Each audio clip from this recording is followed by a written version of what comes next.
Hello, everybody, and thank you for being with us here on the Night of Ideas. For all of us here in India, and to all our viewers watching us here online as well, good evening. And for all of our viewers who are with us from across the world, hope you've been having a good day so far, and the coming 2 hours, it's only going to be getting better. So you're here with us for the 6th edition of the Night of Ideas.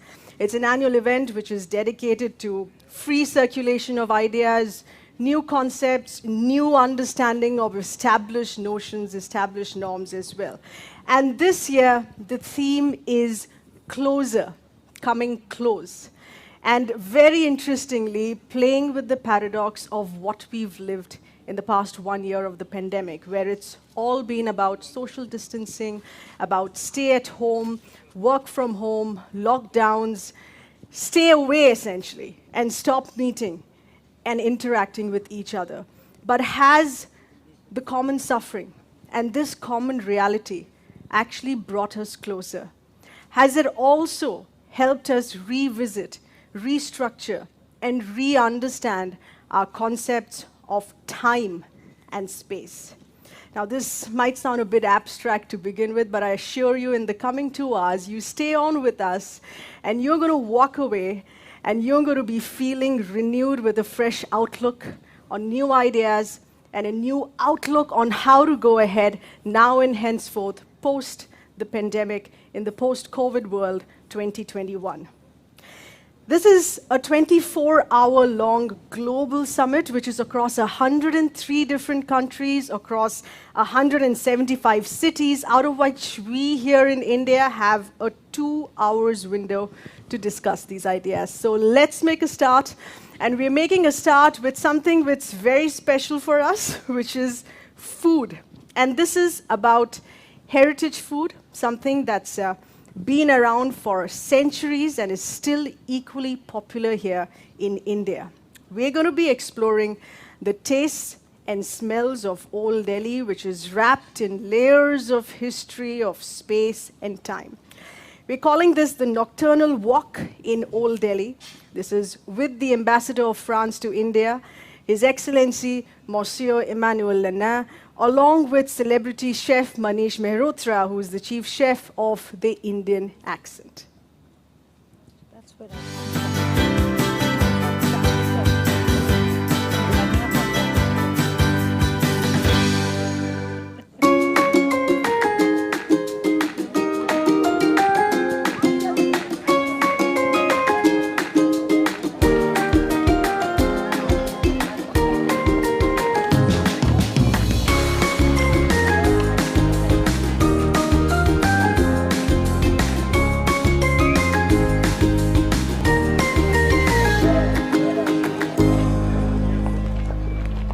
Ambassador, we are standing at the historic Jama Masjid and this whole bazaar, which is during the time of Mughals it been made, and we are going to try some nice Mughlai food. Before that, Ambassador, I want to ask, what is this Night of Ideas? The Night of Ideas is a big event that was launched 5 years ago by my country to promote free exchange of ideas.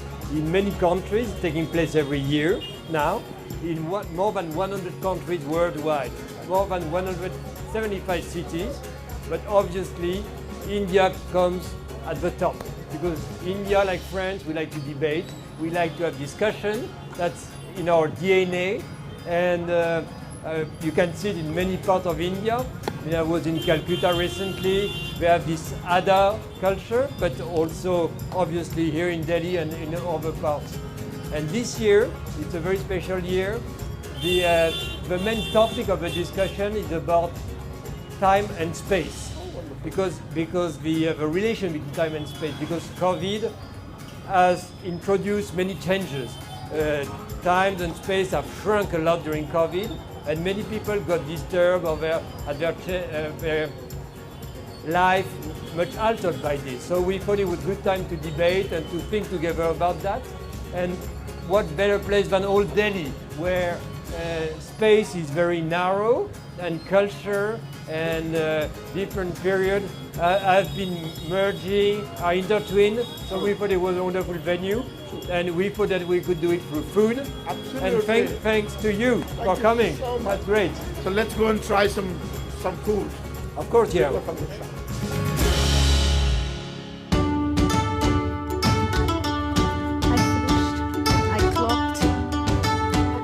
clocked 300 days of work from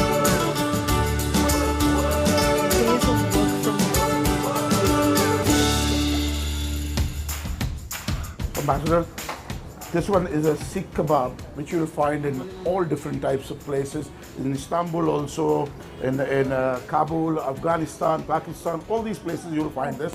But this is again very, very old, from almost 150 years back during the time of Mughal. So please try. Thank you.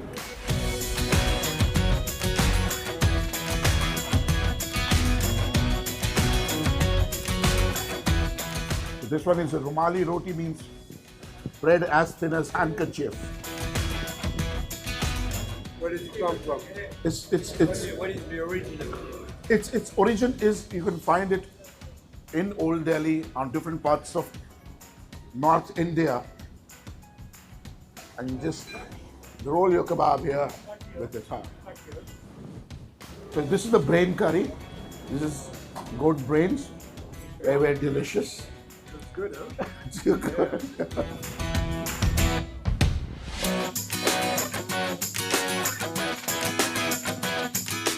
We've just had a delicious brain, and before we had a very good mutton. And it's spicy, it smells, it's great food. After this, we are going to go to a place where we'll eat some dessert. Okay. Yeah. Jalebis, but different kind of jalebis. That's a great idea. Yeah.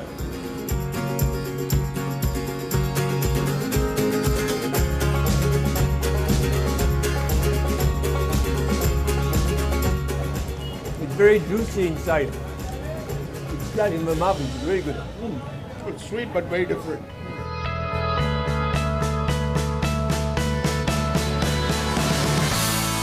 Let me thank you very warmly So much. Thank you so much. for this night. It was wonderful. Thank you. So let me try the famous chef from Indian Accent. A very refined restaurant I love in Delhi. And I also want to thank all the sponsors, the individuals which made that very special night possible.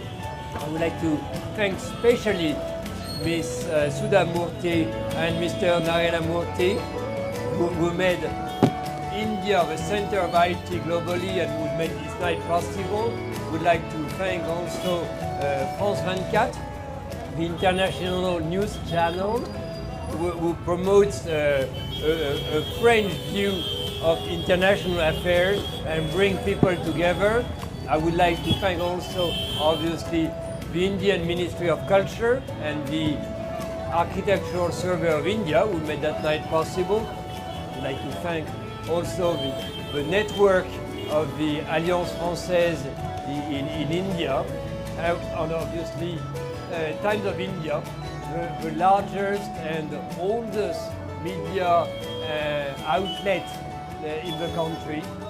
These are wonderful support.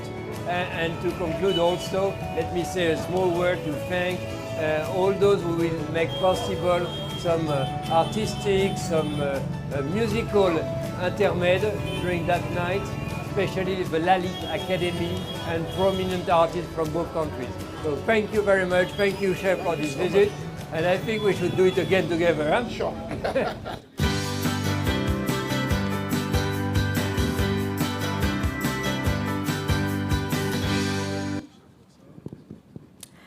Well, that was really, really nice. So let's take this forward. Let's introduce our first set of panelists with us.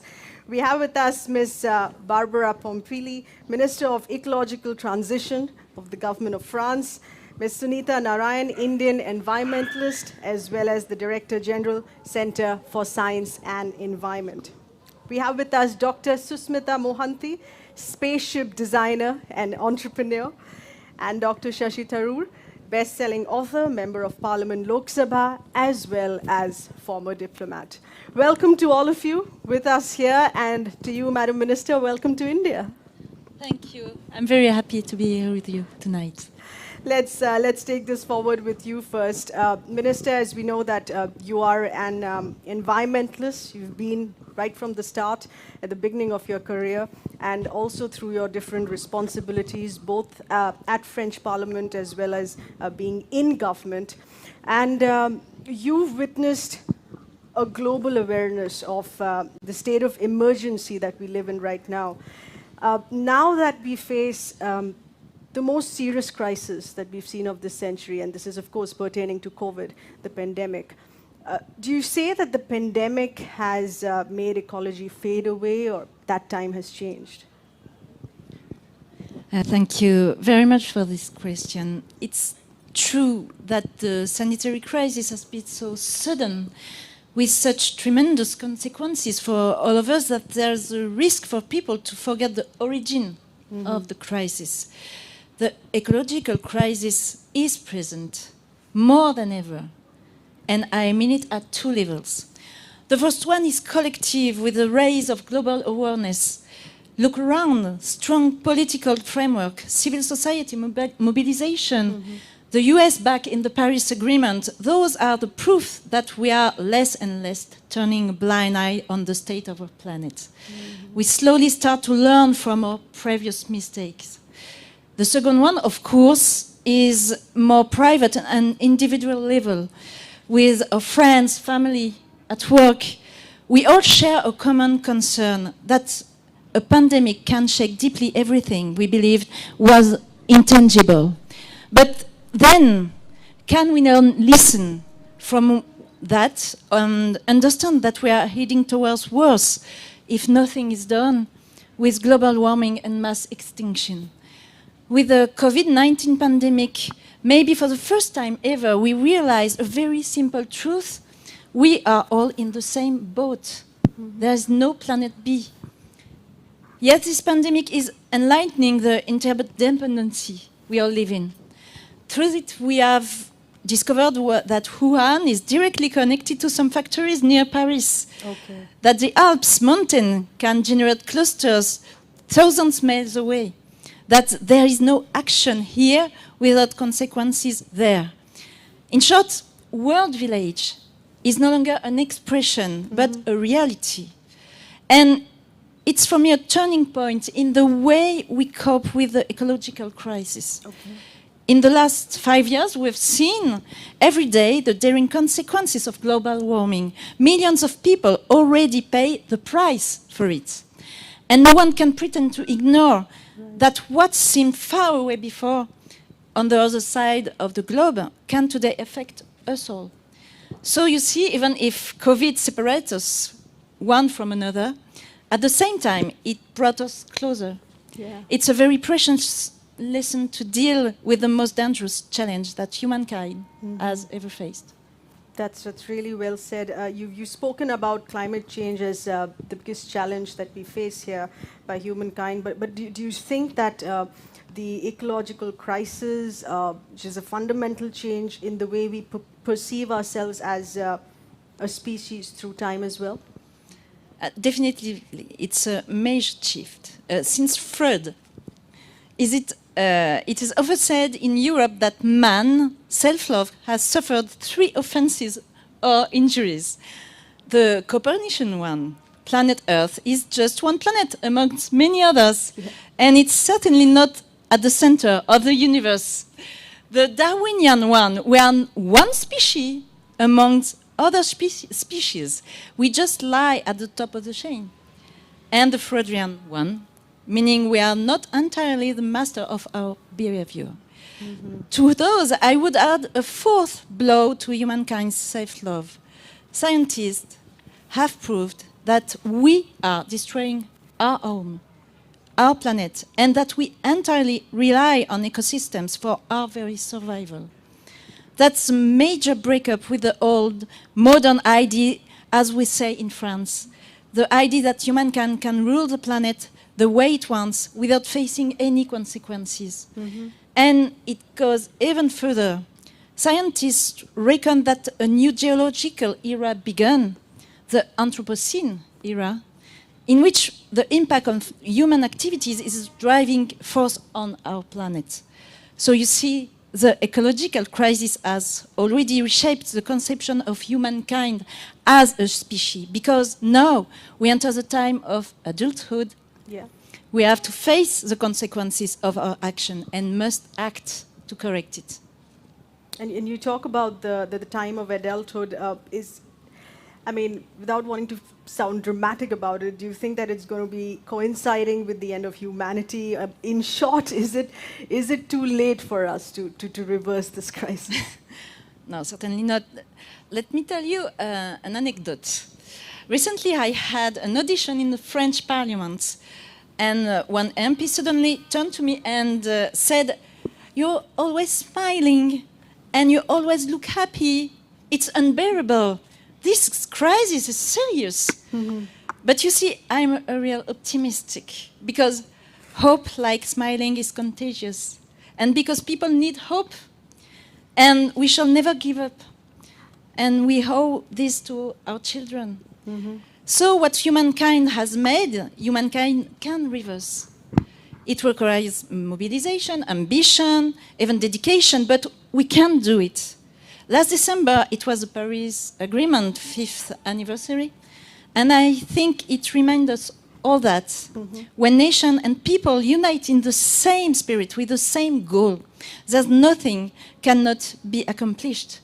And I believe we can write another future for our planet and generation to come. We have that window of opportunity. It's a small one. Yeah. We don't have decades. But when sometimes I'm tired of the burden I feel on my shoulders after a long week of tireless work, I tell myself that there is no more important battles than the one to preserve life on this planet. At least it's my personal view and the meaning I gave to my life. And when I see the US back in the Paris Agreement, right, when I hear of India's energetic transition, when I go in France and around the world meeting my fellow colleagues, citizens, farmers, engineers, workers in every companies, I sense a collective will to succeed together as a species, to change our culture of life, to redefine the position we give ourselves in this world. And it makes me very confident. That's usually on an optimistic note here, Madam Minister. That's really so good to hear.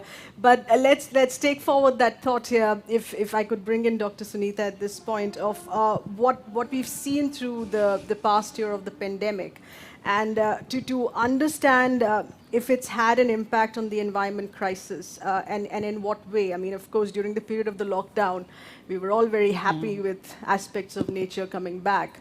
But it's very quickly been reversed once again. What really has been the learning here with respect to environment challenges juxtaposed with the COVID crisis? I think very much like the Minister said, I'm echoing a lot of what she was said. I mean, the fact is the core of the COVID-19 is really our dystopian relationship with nature.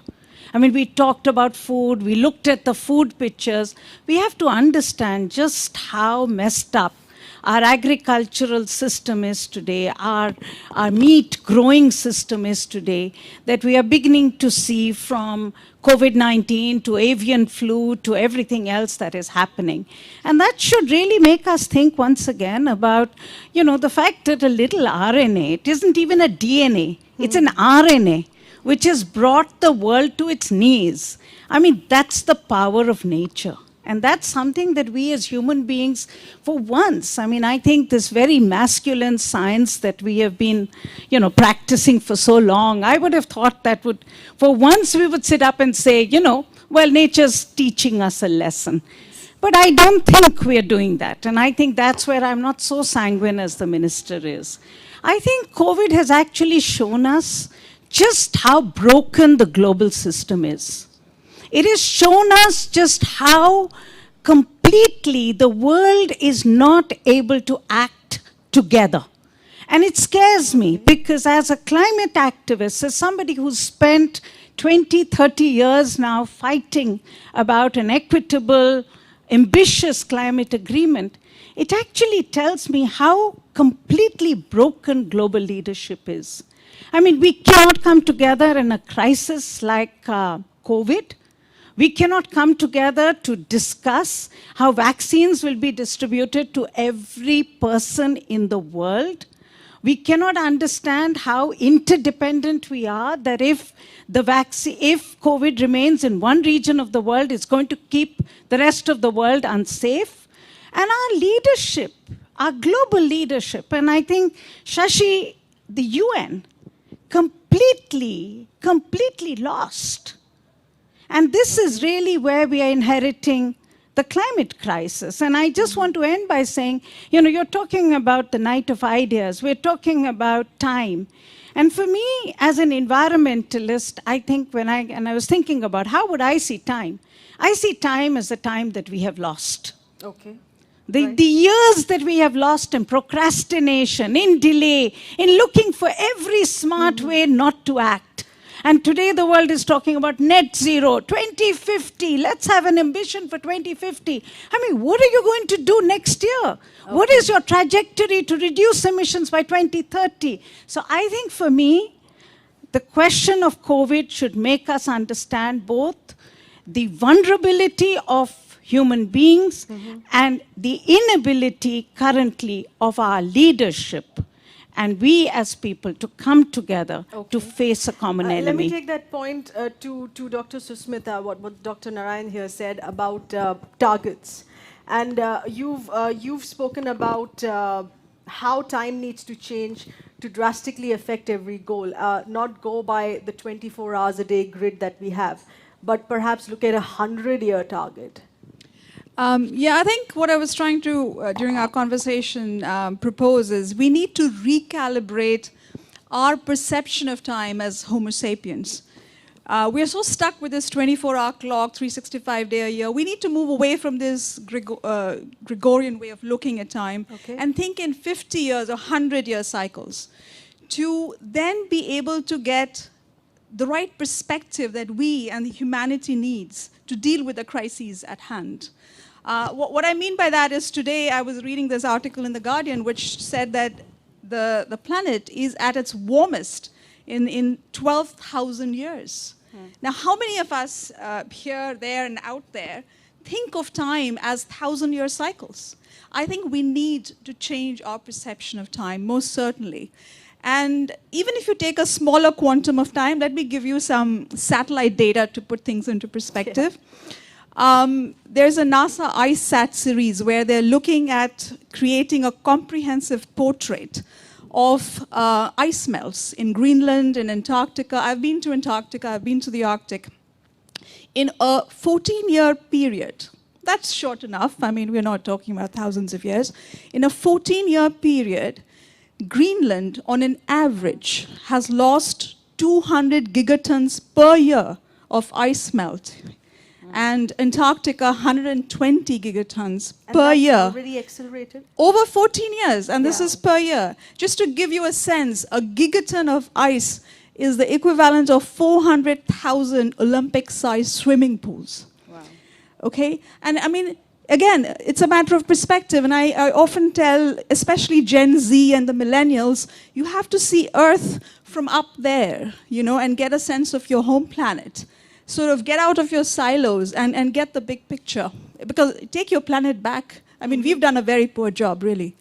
So it's time they take over and we let them fix everything that we have, you know, managed to. Of talking about getting out of your silos, Dr. Tharoor, we've seen how borders have been shut, how resources have been contained within. There's been limited interaction, there's been limited sharing here as well. But could this also create new solidarities in a positive way? I wish it had, but in fact the truth is, as Sunita was saying, that it hasn't. In fact, one of the ironies, we talk, I think the overall theme of the Night of Ideas is closer.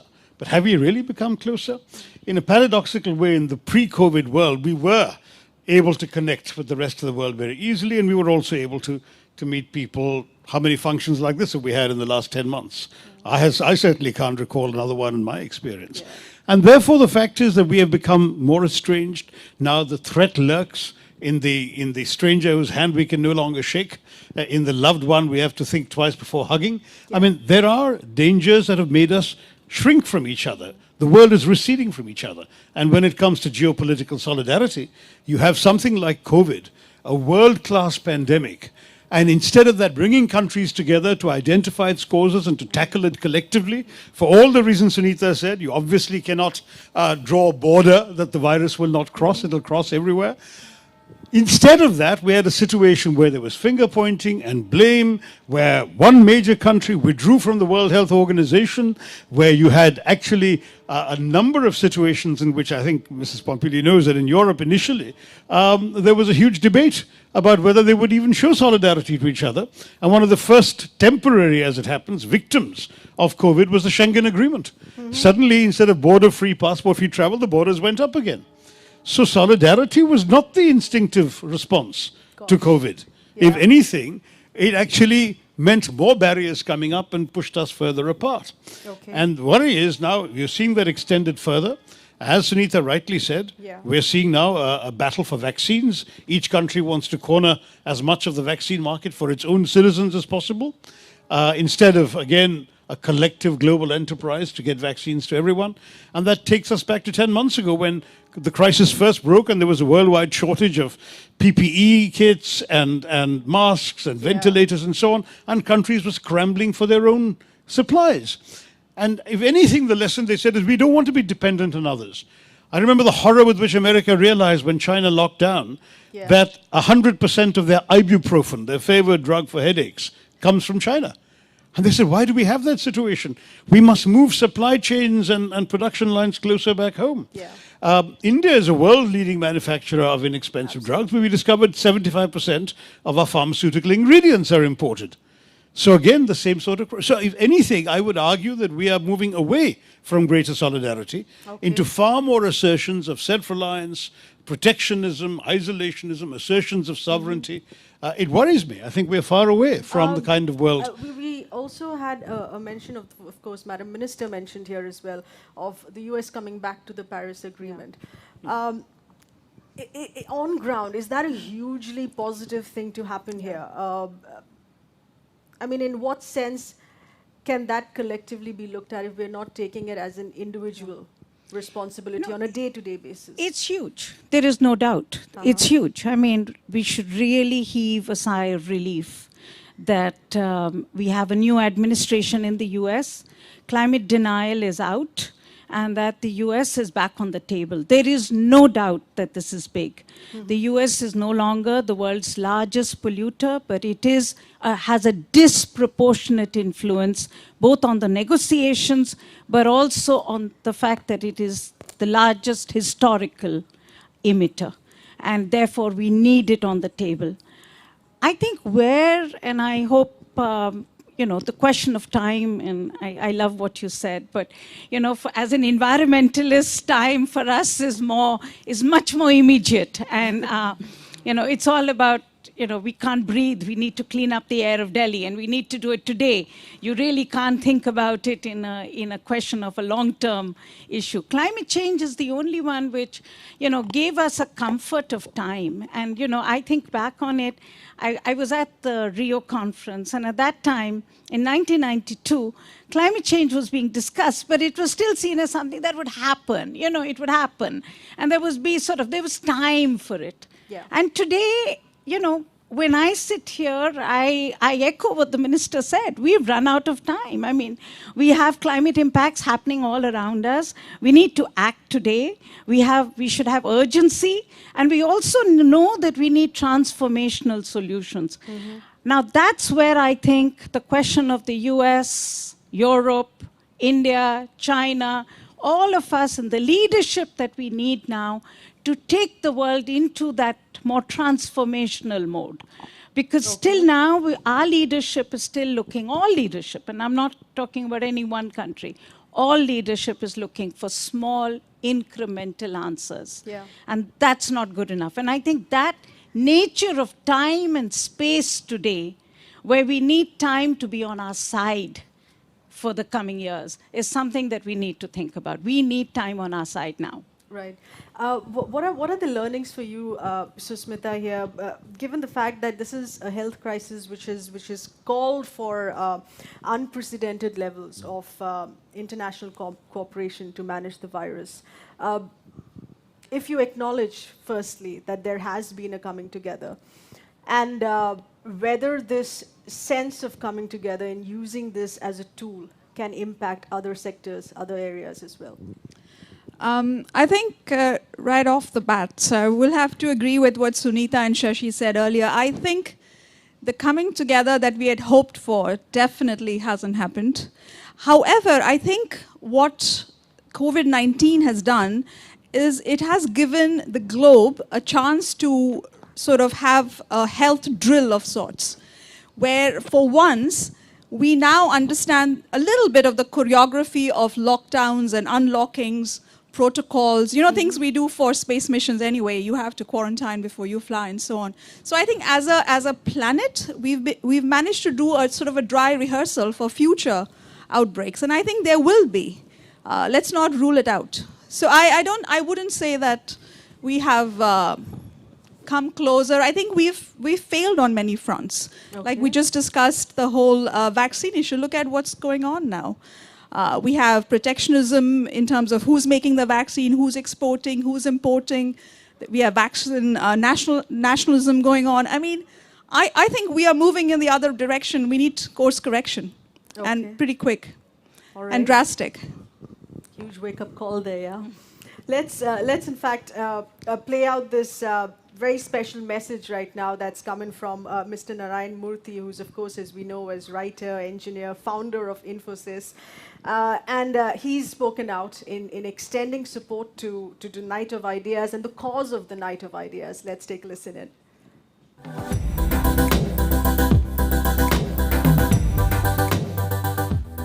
As an entrepreneur, I believe in new ideas and innovation.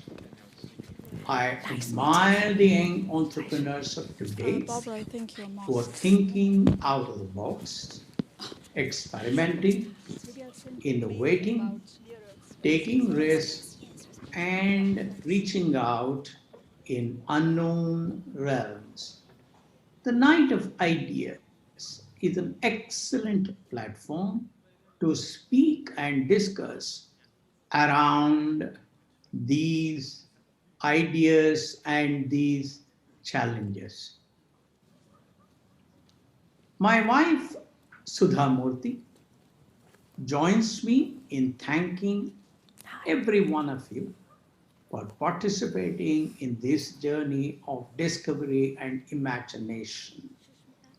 I convey my heartiest congratulations and appreciation to His Excellency, Monsieur Emmanuel Lénard, the Ambassador of France to India, and the French Cooperation Network in India for making this meeting of minds possible. Finalement, je vous souhaite à tous une très belle année et un excellent futur, plein des idées et de possibilités.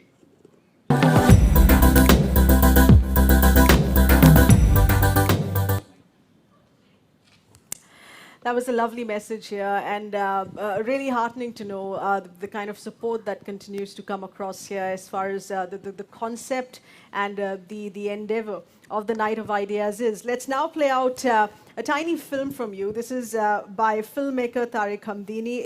It's really interesting. It's not just breathtakingly beautiful. When you see this, you'll realize.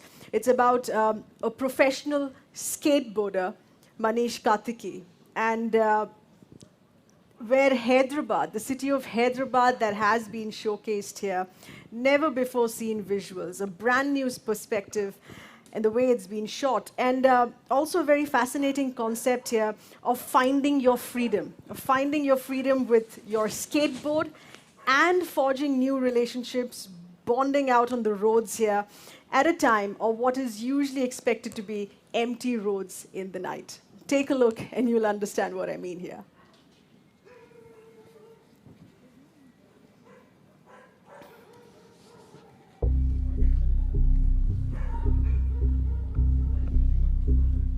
So when I'm on my board, I feel a sense of freedom. I feel totally in the moment, completely alive, and a sense of control, which I think as humans we've been lacking in the past 1 year because of the pandemic. And all I need to explore, to express, and be able to use my longboard is just a long, flat piece of a road, really. Over Skype.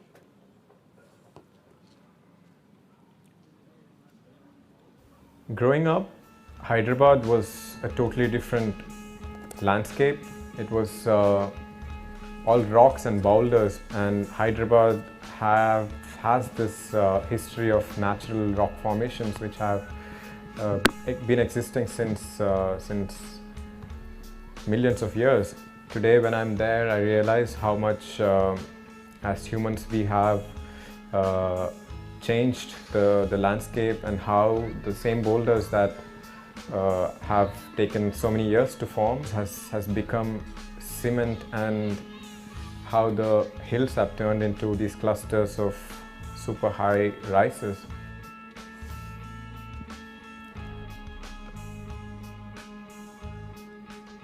I think it is really important to find a balance between our need for progress and the preservation of our past heritage. So when the lockdown was enforced, I was lucky enough to have a parking basement in our apartment building, which I could use to skate.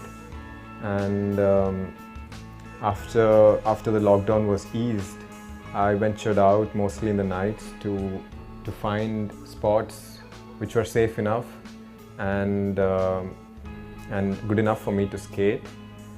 And it was during one of these sorties that I ran into this long flyover, which was finished but was not functional yet because it was serving a huge cable bridge which was still being built. So that was it. I found my perfect spot to skate, and I was going there almost every day.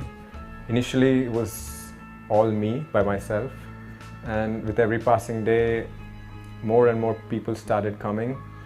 There were people coming for walks, people running, cyclists, and slowly but surely there were parents and kids who took interest in what I was doing, and we started talking to each other, and the kids got their own skateboards eventually, and it was my pleasure to teach them, and in a way we started forming a little community which I have never really felt in the city, where I could like talk to strangers and make friends. And even though today the flyover is open to traffic, we still remain in contact, and my community has grown.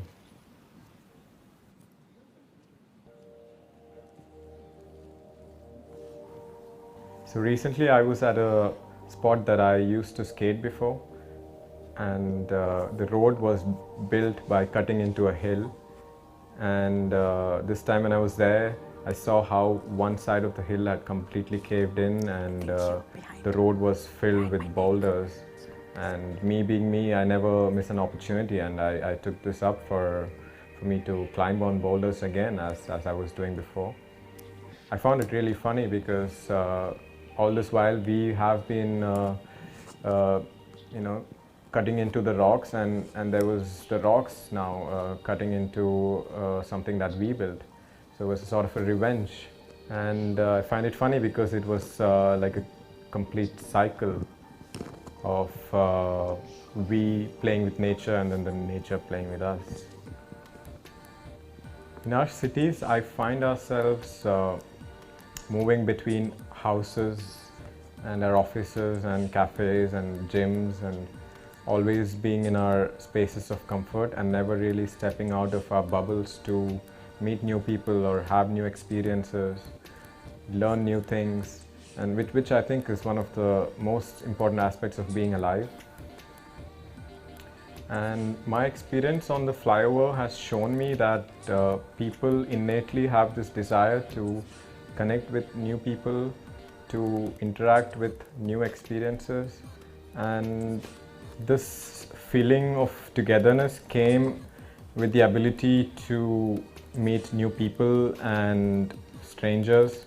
And I think as a young emerging city, it is very important for us to have more of these new public spaces where we can meet and learn from each other. Until that day arrives, I will be awake when the whole city sleeps, somewhere on a long stretch of a road on my longboard, skating away.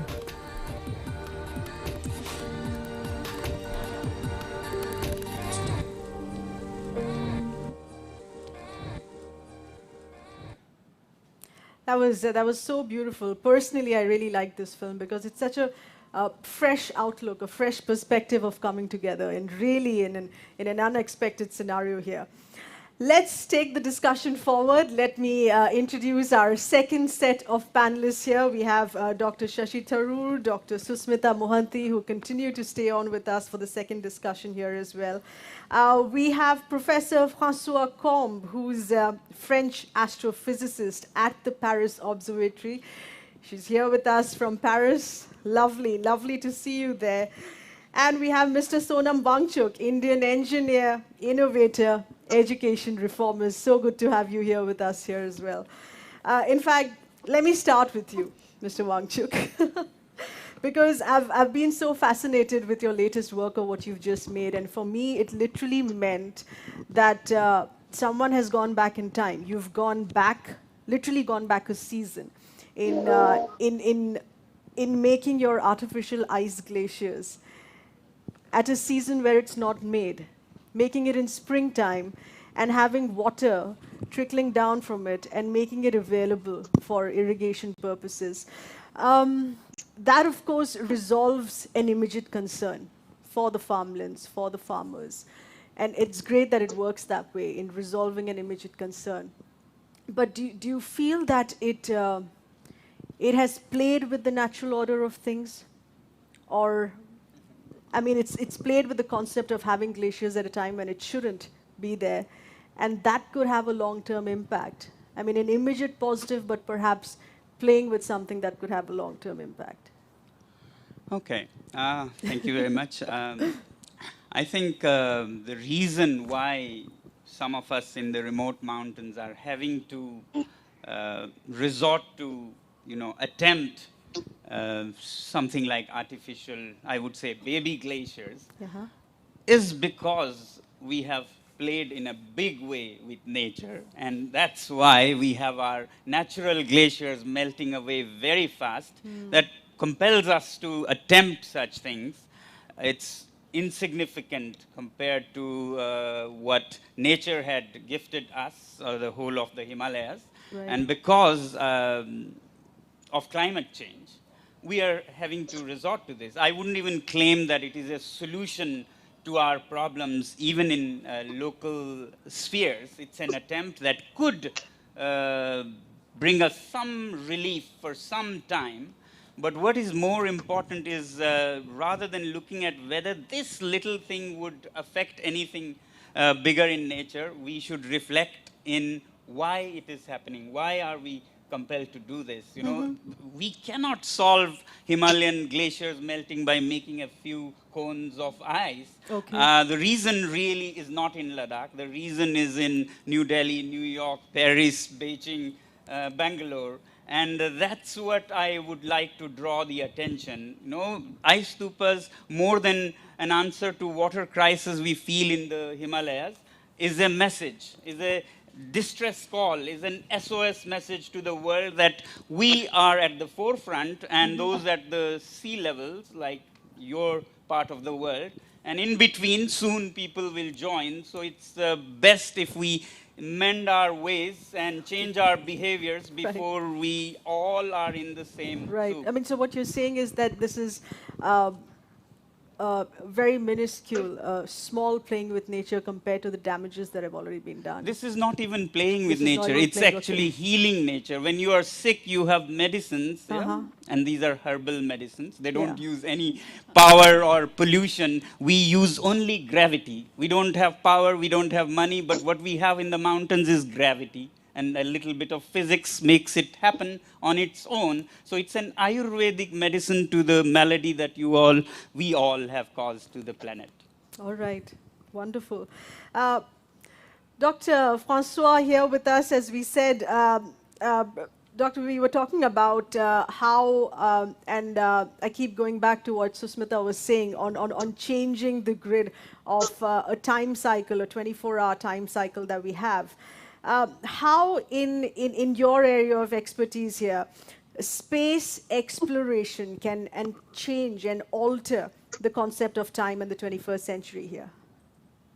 Well, it's true that in the 21st century, we have a lot of telescopes that make our Earth much smaller because we have been exploring not only the solar system, but also galaxies that are around us, Andromeda, by light, of course. We are not going there. We have received the photons from these galaxies, and in the end of the century, we discovered that there were a lot, billions of galaxies, 2,000 billions of galaxies are in the universe that are observable by us. So this gives us a lot of scales, different scales. We are very, very tiny out of this big universe, and we are just a dot in this vast universe. So I think we are exploring a lot more, and the progress is making a lot of difference. All right. Dr. Tharoor, this is, of course, taking off from what Professor Francois just said in space exploration and in what you have in your constituency in Thiruvananthapuram here. Something that astronomers from there very recently discovered a new population of ultraviolet stars, and this was in the global cluster, which is called the NGC 2808. That's very technical here, but it was a brand new discovery. Do you feel that these endeavors in aerospace that continue to impact our relationship with space and time, or these still continue to remain very, very tiny discoveries? No, I see it in the context of the larger interest in science, which really goes back to our independence. When our constitution, I think probably the only constitution in the world that speaks of creating and cultivating a scientific temper amongst the people, when the annual science congress was attended by no less a person than the Prime Minister himself.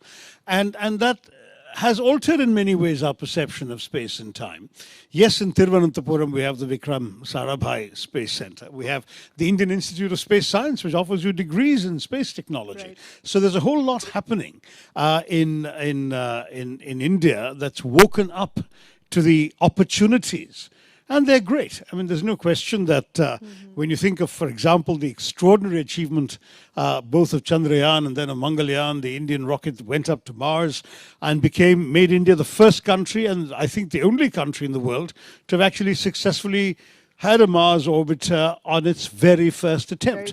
The others who've done it took longer, tried and failed a few times, and some very important countries have not succeeded yet. So, and that too, India managed to do it on a budget that was somewhat lower than that of the Hollywood space movie Gravity. So we're looking at frugal innovation, but shooting for the stars is no longer just a phrase. I think humanity wants to reach out, wants to see what lies in the vast beyond. And as Sonam Wangchuk says, we're so busy making a mess of the planet we've got, we may as well spend the next generation or two discovering other planets. We might need them. Susmita, for someone who does spaceship design, there's a lot of practicality that comes into play, which everyone else doesn't understand, because there's so much to take into account: a socio-physio, psychological well-being, a comfortable space for those who are up there. How does that play with the concept of being closer in space and time, which is very different from what we calculate here? Okay, before I directly answer your question, sir, I think what Sashi just said, and taking off from that, I do see us as in humanity, the way we explore space, I don't see space as a frontier, unlike my American counterparts, for example. Space is a natural extension of our cosmic presence here on Earth. And I do see that in our lifetimes, the Earth, Moon, Mars continuum will manifest itself in a way where we will see human presence on the Moon and on Mars. Again, I think it's a matter of extending our cosmic presence, and that's where people like me come in. We design habitats and rovers and suit boats and what have you to make it possible to live not only in low Earth orbit, but also, the Moon is a very treacherous place for humans to inhabit for long periods of time because of radiation. There's no atmosphere. And also because of lunar dust, which is very fine and very sharp like glass. There are no weathering forces, no running water, no wind. So it gets into everything, the hermetic sealing of your spacesuit, the mechanical parts of your moon buggy, and if you breathe it and bring it into your habitat, it sits in your lungs. It's sharp like glass. So designers such as myself have to think through how do we make it safe, but also to some extent comfortable. And when I'm talking about that, let's say you go on a trip to Mars, a crew of 4. You have to make sure that the crew composition is such that individual members are psychologically sort of well-conditioned to be able to live together as an international crew. Of course, there will be conflicts. Of course, people might fall in love. We don't rule that out. But how do you design the habitat or your interplanetary ship in a way that human interest in the habitat doesn't go out of the habitat very quickly? There's a term I use as a spaceship designer. We call it sociopetal design as opposed to sociofugal. So you have to be able to retain the interest because, say, you are isolated, you're confined. Within a couple of weeks, you start getting bored. You want to walk out. Or you might want to walk out if you have a little, friction on board. So it's very important for us to look at habitability factors. Yeah. Everything from sleep systems to odor to illumination, air quality, disorientation, because our central nervous system behaves very differently. We are all born on one gravity. Similarly, we have to even think about the physiology of surviving a trip. Let's say I'm going to Mars. It takes me 6 months to get there.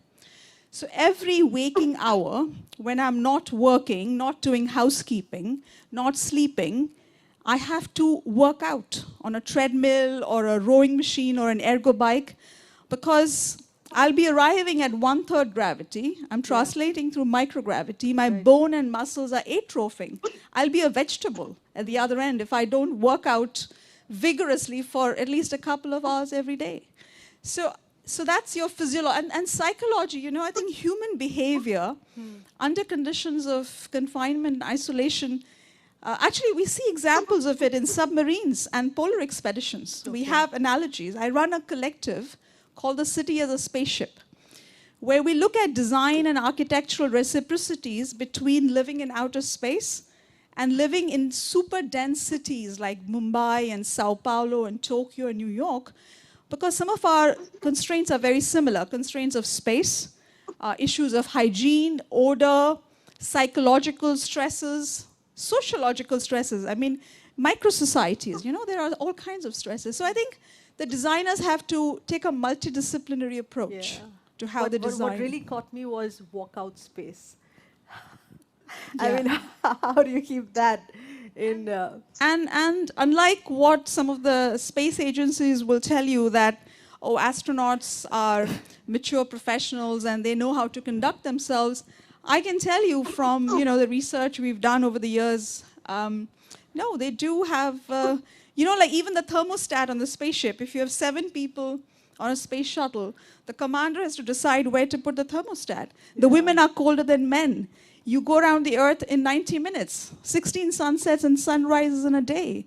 So, there is enough need for design which factors in all of those. I'm not going out for a walk, I'm going out for a float. Yeah, well, You would have to depressurize. It's a whole choreography. Yeah, I mean, like nowadays we have a choreography of getting ready, of stepping out. It's the same thing. There's so much Somewhat like that, paraphernalia. yes. A little more extensive, but yes. Wow. Or scuba and I can diving. suddenly relate to what you said and what we're doing every day. Mr. Wangchuk, your work in sustainable architecture, which is a combination of science and engineering, and it changes the way that we perceive environmental challenges, I beg your pardon. But it's also be done in a lock-in period of time, you know, keeping to tackle the challenges that are here. I mean, it's within a limited period of time. Is that taking care of the long term as well? Taking limited time meaning? In the sense that it's taking into account the immediate here, but is it working for the long term? Okay. Well, connecting it to outer space, I think I'm the one closest to outer space.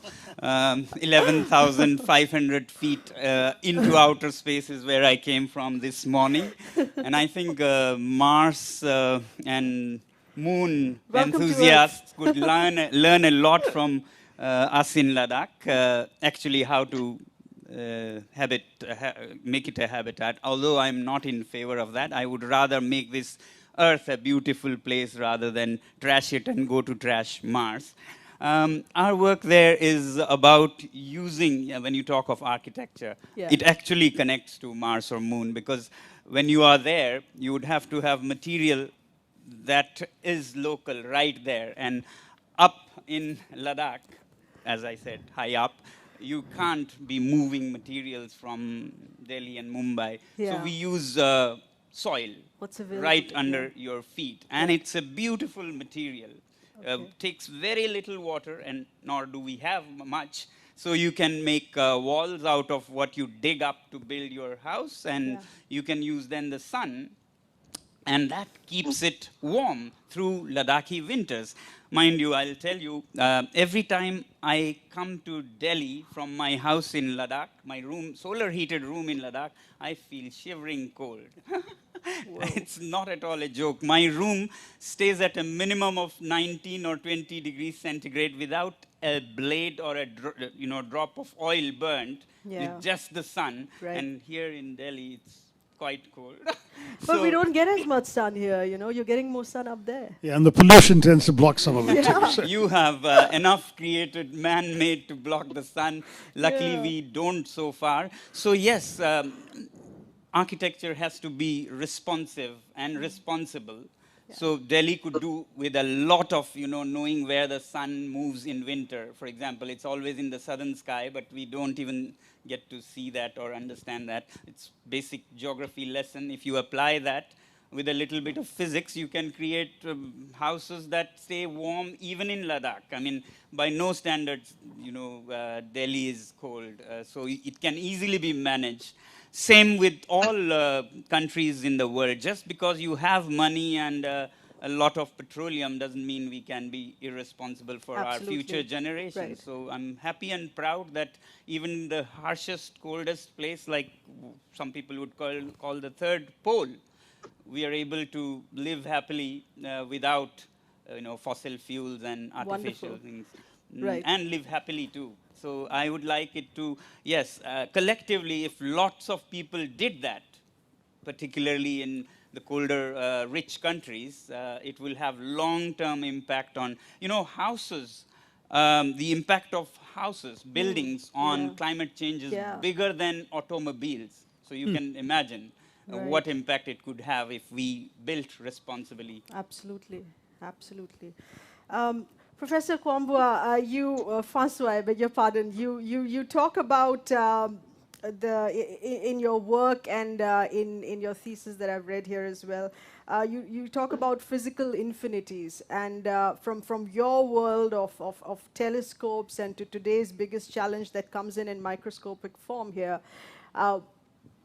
where does that bridge lie in your understanding that can help both worlds?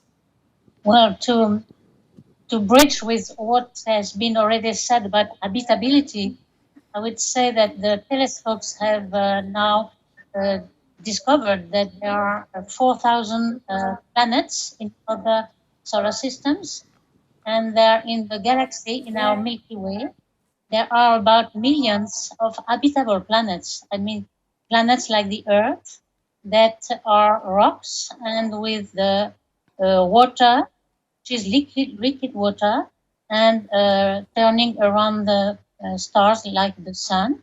So it's completely habitable. So we think that we can expect that there will be some life. I don't know how the level this life will be, but at least even small bacterial life be in the planets here. Even in the solar system, we think that in March we have not seen anything, but in the icy satellites of giant planets like Encelad around Saturn or Europa around Jupiter, astronomers have seen geysers of water getting out of the ice, and we think that maybe it's possible that there are some bacteria or life there. So I think this complements what habitability has been said previously. Wonderful. It's been so lovely having all our panelists here. Thank you so much for being part of the second discussion here. We're going to be taking a very brief break. This is in the form of yet another video capsule, but we're going to be talking about arts now, and specifically visual arts. And what we're going to have be showing you here, the works of a brilliant young artist and also a very brave artist here who's decided to address the issue of size and how it changes with time and how it impacts your well-being, your physical being, your mental being, and how it demands new space here as well. It's called Aged and Big, Yes We Exist by Natasha Sachdev. Hi everyone, my name is Natasha, a practicing artist based in Delhi. I currently work at the Lalit Kala Academy Artist Studio, and this is my story. While I was in school, a 16-year-old, thin and confident girl. You must be wondering, why am I describing myself here? Later in the presentation, you will know why. Things changed for me when my menstrual cycles commenced and my body went through a drastic weight gain. Initially, not realizing the reason for putting on weight, but looking at the reactions of my friends and fellow classmates, I realized that it wasn't a very pleasant situation. I was one of the famous students in my school as I was a part of various co-curricular activities such as dance, art, theatre. Hence, more exposed to comments, suggestions, and advice. I was addressed with words such as obese, unhealthy, moti, etc. And that very moment began my journey of questioning my own self. Later, after all my medical tests, I was diagnosed with polycystic ovarian disorder or PCOD, a hormonal imbalance in females where the body goes through numerous physical changes, also triggering the mental health, causing anxiety and restlessness. My doctor advised me to lose weight. Of course, unlike others, he meant losing weight not to look good, but to cure this hormonal imbalance. This introduction must have given you an idea as to how a young girl was made to believe that she doesn't look good with those extra pounds on her body without realizing how all this has impacted my mental well-being. And like most girls, my journey of fitting in the beautiful, desirable, and celebrated category began. Just like most girls, I had also pictured in my head an ideal body and went deeper in this trap each day, gaining more insecurities about my appearance and appreciating the leaner bodies around me. All this has traveled within me till today, when I have shed all the extra weight and now I'm addressed as skinny and skeleton-like. How funny is that?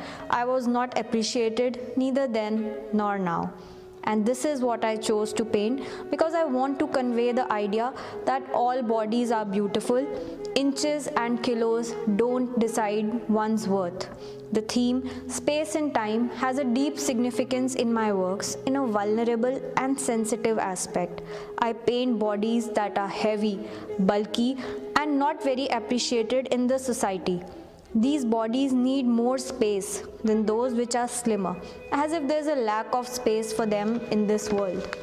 I believe space should not only be discussed in terms of surface area, but also in terms of mental space. I mean that a heavy or bulky individual may be much more content, satisfied, successful, and efficient than a physically fit and leaner individual. No one really digs deep what is inside. Outer appearances have overpowered mental peace to a different level. My works mostly portray nude, bulky bodies. I've realized that as viewers, one hardly gets to see such bodies being celebrated and appreciated. All we have been seeing is a very slim and toned body. But here, I want to make a slight difference and bring to light the large bodies that are equally graceful and beautiful. As a woman, I get triggered by various aspects about a female's existence and position in the society. Time being one major aspect. I mostly paint elderly women to bring to light certain limitations when it comes to age. As a woman ages, the idea that she is not suitable for various clothes, activities, and individuals starts developing. Time or age is unescapable. No one can really bring it back. Rather than celebrating age, we are continuously trying to run away from it. Today, the market is filled with anti-aging creams, wrinkle lift creams, and other treatments just to minimize the effects of aging. I'm trying to say that the social pressure to look good has made us insecure to a level where we find these products and treatments a solution to reach our goals of achieving that ideal appearance. I have created various works where I'm distorting my own face, looking horrifying, to portray that we all are distorted in different ways. No one is perfect, and what may seem perfect is actually the most distorted. I feel speaking about the relationship of space and time with my works has made me even more sensitive and empathetic towards people who feel they are less appreciated and celebrated in this society. I will continue to work to make a slight difference in breaking the stereotypes about beauty and body through my art. Beautiful, and it's been explained with so much emotion, of course, given that it's been a personal experience here for her. With that, we're going to be continuing to talk about culture with the star of visual arts here. And I'm going to introduce our third set of panelists here. We continue to have Mr. Sonam Wangchuk. We have Ms. Nandita Das, actor, filmmaker, activist. Good evening. Thank you for being with us here. We have Mr. Sanjeev Sanyal, who's the Principal Economic Advisor to the Government of India and author as well. Mr. William Dalrymple with us, who's the best-selling author, art historian, and curator. And Mr. Christophe Jafoulot as well, French political scientist who's specializing in South Asia and an author as well. Nandita, I want to start with you first, and this is particularly with respect to a creative person as an artist, as we've heard in so many other areas, in visual arts here, and in your area as well. It's usually work that builds up in solitude. It's that process of creation that builds up in solitude, and only later you step out to create it here. You've observed human relationships, world events. How do works of art change at a time when we're not close, when we haven't been closer? How does that change the creation or even the nuance or the emotion in the work of art? I think the fact that art cannot be sort of narrowly defined, that art means different things to different artists, that there is no, I mean, it expresses itself depending on the context. We have seen so many world events that artists have depicted through their work. If you see, for instance, when there is, for instance, Iranian cinema, because there is a lot of restrictions and artists are not able to express due to the political issues that they have expressed in different ways. They have created a whole narrative which is very specific to their context, and yet they are telling their stories. if you see the World War, when this big event happened, there were so many stories that came out of that experience. So I think artists in some ways do reflect reality and do reflect the times they are living in. Yeah. And so I'm sure, I mean, suddenly there are lots of stories that are happening about the pandemic, about the COVID crisis and this isolation that artists are going through. But we are yet to see, are we going to really forget in 10 years this whole experience? Or are we going to truly learn from it? Because if you think of the Spanish flu, you know, how many films were really made about that? Or the plague? You know, there weren't that many. In fact, there were far more films, let's say, about the World War. So sometimes also the commercial aspects, what is more dramatic? You know, what is going to sort of really bring out the stories? But I think because of the internet, something has shifted. In some ways, every story does have a chance. If you really want it, there are stories now coming out of individuals. You know, they don't have to be specifically known artists. There are people who are expressing themselves around the world.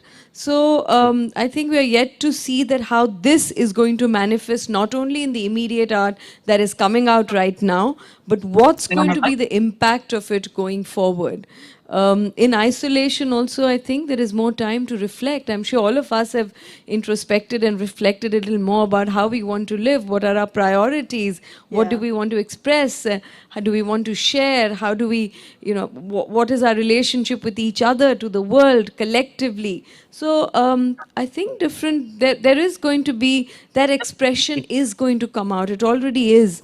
I remember that even during the lockdown, I made like a small 7-minute film. Yeah. My father was a painter. He did a series of, you know, called Labor Exodus, and various other people. You know, there've been a lot of expression through their own art of the times that we have gone through and the experiences that we've gone through. Okay. Mr. Sanjeev Sanyal, talking about culture, specifically in terms of work culture in the workings of the government. You know, I mean, we've been put through drastic circumstances here that we've seen. And do you think that we've arrived upon a hybrid structure that exists even for the workings within the government here? No, it's not. I think my own experience in the government, gives a very different story. But personally, I have a split life, as you mentioned, and I'm a writer, and I also work in the government as the principal economic advisor. Now, if I had been a writer, I would have probably used this time to introspect, explore internally. But of course, I had to completely throw that out of the window because, as you can imagine, this was, it's a health crisis, it's an economic crisis. And so I was working completely flat out through the entire period. I mean, weekends, continuously, 24/7, literally. I've not had a moment to breathe throughout this entire phase, including the time that I had COVID myself. I was still doing, obviously, online through video conferences, doing work, doing meetings, doing press interactions, and so on. So all of it online, continuously with temperature. So there was simply not a moment to breathe. But I will say it has had quite interesting impact in the way, I'm sure it's happened in other governments, but I can talk about our own government here in India. Indian government is very often accused of being split into silos of various kinds, and perhaps correctly so. Silos in terms of departments, so if you think horizontally and vertically in terms of hierarchies and so on. Now, obviously, when you get hit by a shock like this, all of that goes out of the window. I mean, all of a sudden, the finance ministry has to, has to interact and work with people in the health ministry who they had never heard of before, or suddenly the people in defense have to work with the MEA, and there are people having to work out supply chains for vaccines or during peak lockdown for food. So under all these circumstances, certainly there has been a complete breakdown of those silos. This had to be, because if you're running 1.35 billion people and keeping that system running where virtually all normal systems have broken down and you're literally holding it together physically, there has been a huge change in the way the government has worked. Now, I hope that stays that way past this, but I think the Indian government even traditionally has been good at doing things at mission mode. You know, we hold something called the Kumbh Mela, the world's largest fair, largest congregation of people. We handle it. We tend to do well with, large-scale, vaccination projects. But typically in routine things, we tend to get all bundled into our little silos. And I think now that almost for 10 months we have been keeping going like this, I think all the edges have now been... combination of the two. I think all the edges have been rubbed out. So we now, whether combining online systems with in-face system. Now, remember the kinds of work we are doing cannot be entirely done online. You have to be physically there and doing various things. So combining the two, reaching out across the country. So in that sense, there may be something happening in some far out corner of the country, have to know about it. You're reaching out to the there may be a situation developing there for whatever reason. So, I mean, conceptually, in terms of what we're also discussing here tonight on the aspect of coming closer, you think these silos that you mentioned that have broken down, and even within departments, one has come closer? Yes, absolutely. And, the central government, the state governments among themselves, there's no point in protecting one city if the next city is going to fall apart. So municipalities even have to deal with each other. So I think, and again, you can't do this in any set rules. There are no rules about this. There's no precedent to this. You're sort of inventing These are it. all new learnings. Absolutely. So I think in that sense, time and space has kind of merged. So it may not be true for other professions, but in where I am, it has all merged into this continuum, so to speak. All right. Let's get in Mr. Christoph here with us as well, who's connected with us online. And this is a hybrid structure, living example of a hybrid structure. What you're seeing, this is part physical, part online, telecast, and also across the digital space as we speak. Christoph, talking about how different is the relationship to space and time among different cultures, specifically, so to say. How does the perception of it differ between two areas, if we take between India and Europe? India and France, to be more precise, because India is the day nights of ideas. So I think it's interesting to contrast the conception of time and space in India and France, because there is a clear contrast. And I think this contrast comes from the historical trajectories of these two countries. France is a country of revolution, whereas India is one of the few countries in the world that has never experienced a revolution. And incidentally, that's true of most of its neighbors as well. And it makes a big difference so far as where countries relate to the history. In the French case, clearly the past has been partly erased, and the new society has been partly built, drawing its inspiration, of course, from individualistic values and unicity that is a break restrictions. And on the contrary, to break with the past, the revolutionary way is out of reach, and traditions are very good or very practiced, and rules of the past are piling up. The past is everywhere. In a way, it's not distant, but close, to return to your terms. And I thought, for instance, very interesting the way antiquity itself is debated. Newspapers, if you take the example of the Aryan invasion, those who claim that the African place can be presented as anti-national today. So it's really a very hot topic. And such a question does not arise in France, possibly because of this break, which means that certainly we have German blood in our veins, but who cares really? And before that, before German invasion, there were Roman invasions and so on and so forth. So this is and I would like to emphasize this point, this is where time and space interact, because I think that the way these two countries relate to the past has something to do with the way they relate to geography. And I do think that it's largely because in India there is feeling of vulnerability of neighbors, and for good reason, because of course Pakistan and China pose some threat to the country, and I always say some existential threat. I think this is one of the reasons why the past is so, because there is a need to assert that inhabitants of the country are the sons of the soil, are not rival, but they have nowhere else to go. Right. And the battles which took place centuries ago can be seen as very recent because the enemy is the same in some ways. I always remember the very fascinating visit of Atal Bihari Vajpayee to Afghanistan. He went there to see where Mahmud of Ghazni was born in the 10th century. And he said, because it picked my heart like cactus to remember the man who destroyed the Karnak temple in the 11th century.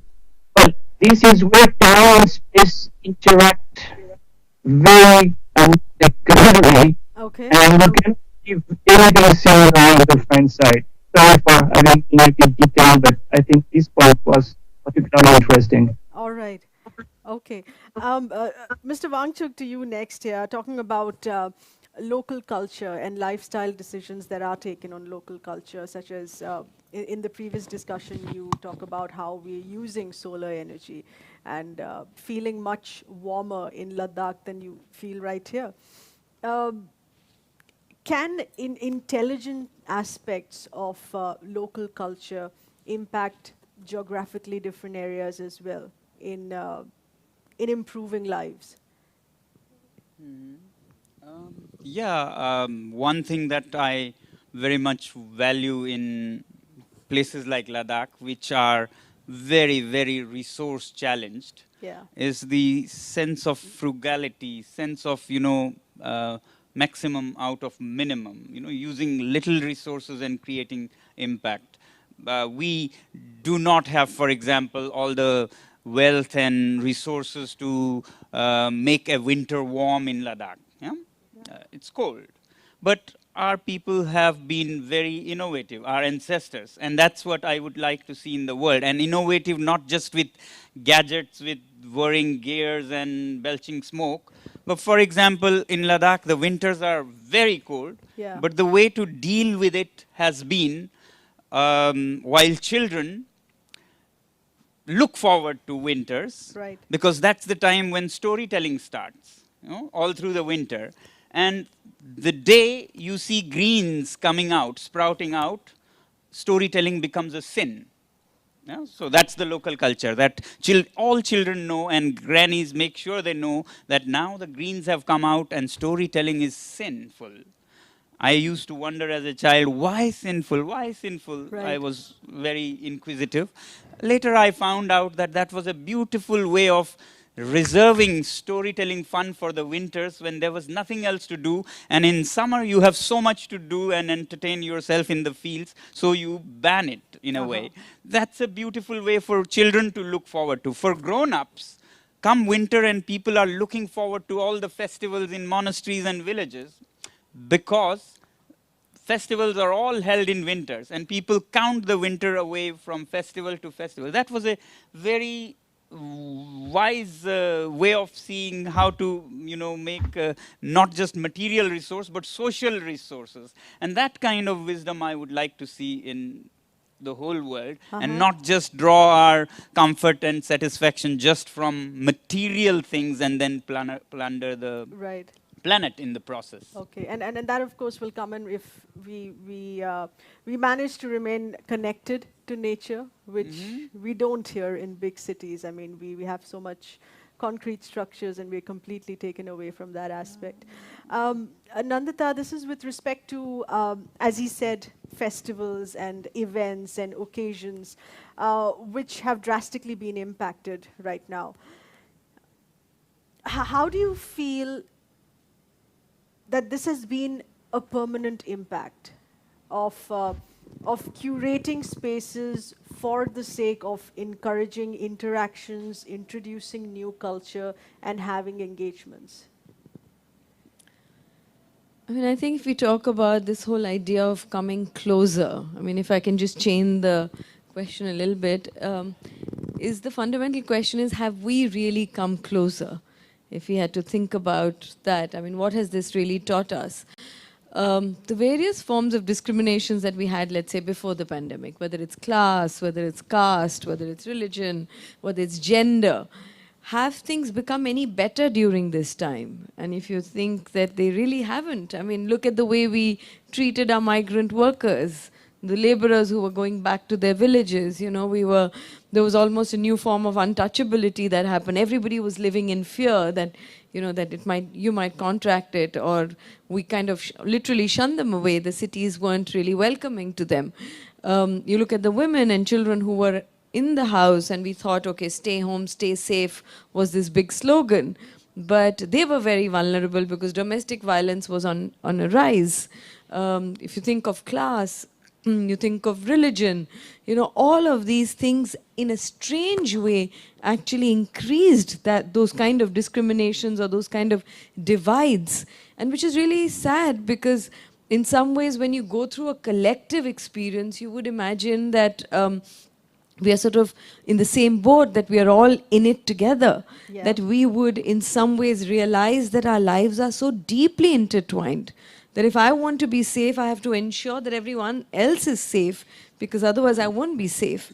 And strangely, that didn't really happen. I mean, yes, one wants to be more optimistic and say that hopefully going forward we will reflect more on this and we will learn from it.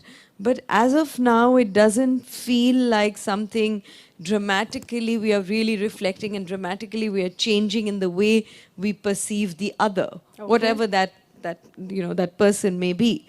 So I think even the events, festivals, these are very specific things. I mean, the story about Ladakh is really wonderful, that how winter becomes a time of storytelling, because that's how you deal. So I think human beings are very resilient. You know, we adapt to situations, whether it's the events that happen that change our lives, or whether it is the cold, or, you know, whether it's a pandemic, a virus. We are resilient. We will find ways to adapt. But in the process, will we get closer? Will our relationship with each other really fundamentally go through some kind of a change? That is, like I say, that, you know, that it could go both ways. It could be that we actually understand that, yes, our lives are deeply intertwined. If snow is melting there, it's going to impact us today here, or if there's recession in another part of the world, that our economy is going to sink, or if there's virus in one part of the world that is going to reach to our doorstep. Either we learn from that, or we become, maybe there's a sense of time and we say, well, it's only here and now. That life is so fragile that, you know, there's so much uncertainty, I'm only going to think about myself. Or we say that, yes, life is so fragile and transient that we must think of how to save humanity as, you know, as a collective, as something that we are in it like together. So I think that's an individual and a collective choice. We are really at a crossroad that not just collectively, but as individuals, which of these two paths that we are choosing to take. There's a lot of reflection, and a narration of that reflection of what Nandita said comes in from our world of culture and arts, which becomes this platform of expressing and narrating the experience to others as well. We're right now going to be taking a look at an on-site installation, and this is by Stéphane Boron. This is at the Gadi Studios of the Lalit Kala Academy, and he's fascinatedly squeezed down historic tourist sites to a digital QR code. Along with that, there's also going to be a tete-a-tete with artist Natasha Sachdev. Take a look at this.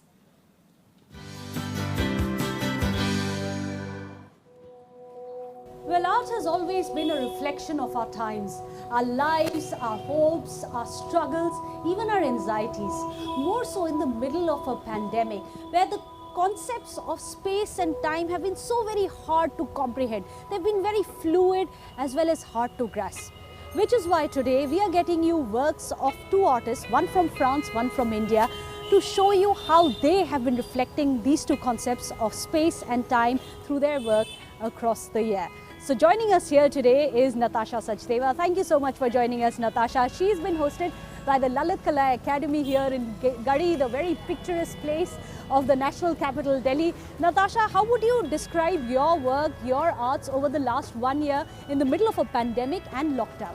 Well, I think it was a very hard time for all of us, and for me as an artist, I felt very bounded, because as artists, we are so much used to, experiencing the whole environment, our surroundings, and while I come here to Garhi, the whole, my journey of stepping out of the house, traveling by metro, coming here, conversing with my fellow artists, my senior artists. So initially it was very difficult for me.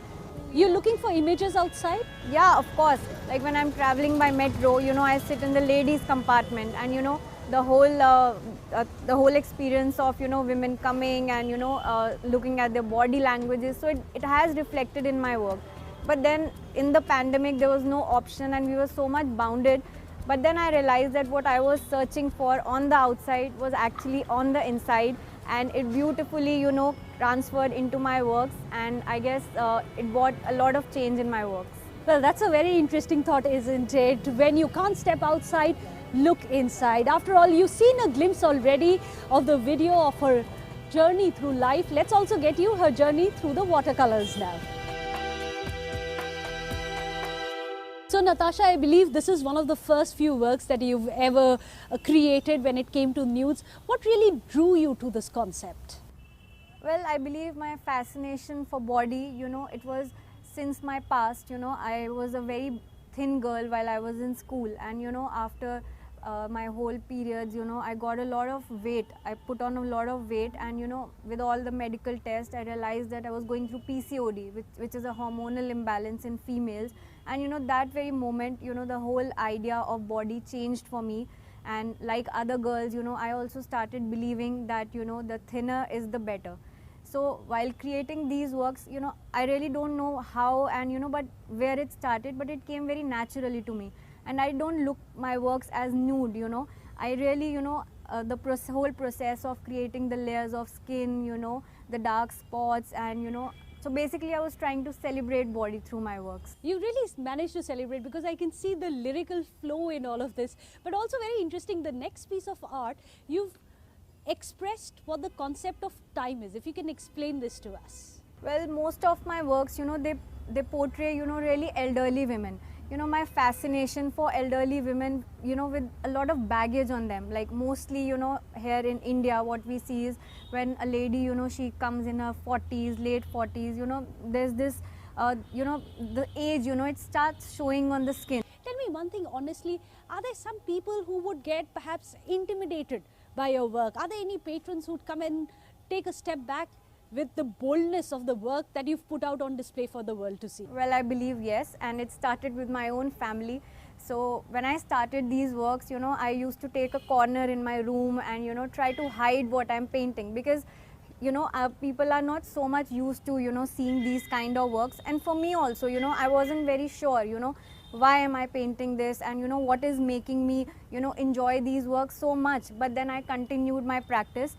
And I always have believed, that one should always paint, what is inside their hearts, and not looking at the financial aspect of things. Oh, that's very interesting that you've decided that the best way to show yourself, reflect yourself, is through distortion.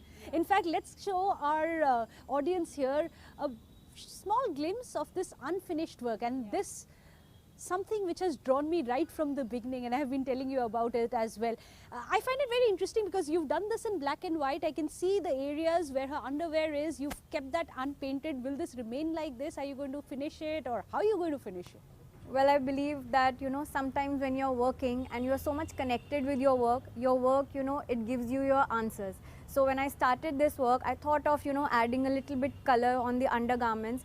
But while painting and while working, I keep the work at a distance, and then I look at it, and my work told me not to paint it, you know. I think that really sums it all up. There are those silences which perhaps are louder than any noises, isn't it? Thank you so much, Natasha, for showcasing your lovely work here today at Lalit Kala Academy. But we are also very proud today to host some of the installations of French contemporary artist Stéphane Barreau as well.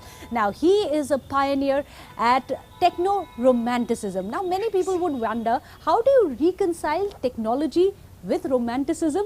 Well, who better than the artist himself to explain it? Bonjour, je m'appelle Stéphane Baron, je suis un artiste français et je vais vous présenter l'exposition Site non site à Lalit Kala Academy et sur Instagram, organisée par l'Institut Français de New Delhi. I will switch now to English. My name is Stéphane Baron.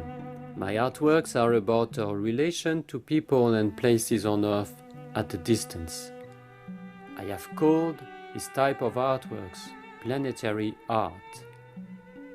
I am also very concerned since the 80s by ecological questions and our relation to the planet like it arises now with climate change, Anthropocene extinction and world pandemic. I have called this philosophical and art movement techno-romanticism. My website is technoromanticism.com.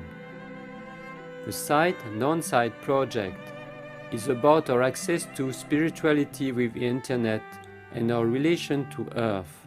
What is our relation with spiritual locations or sites at a distance? The Site Non-Site project includes 3 series of artworks. There are 2 series of artworks in the Lalit Kala Academy. 5 images are composed from captures taken from Google Street View of 5 spiritual sites on Earth related to my life. Each picture combines artifacts from Google Street Views of these 5 spiritual sites. The first one, the Bodhi tree in Bodh Gaya, where the Buddha is said to have attained enlightenment or Bodhi circa 500 years before Christ.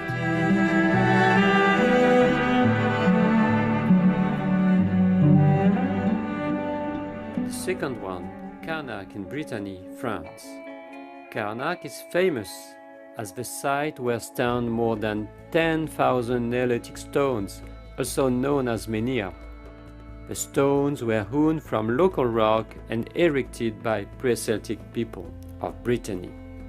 The third site and image, Mount Fuji, is one of Japan's 3 holy mountains. My picture refers to the famous prints of Hokusai, 36 views of Mount Fuji. These 5 large color images are printed on vinyl. They are hung in the arches of Lalit Kala and the light passes through them. So you may see the images from both sides. The idea of passage and door is also related to the question of spirituality. The main question of spirituality is about the passage between life and death. The second series of artworks are specially designed QR codes printed red on yellow.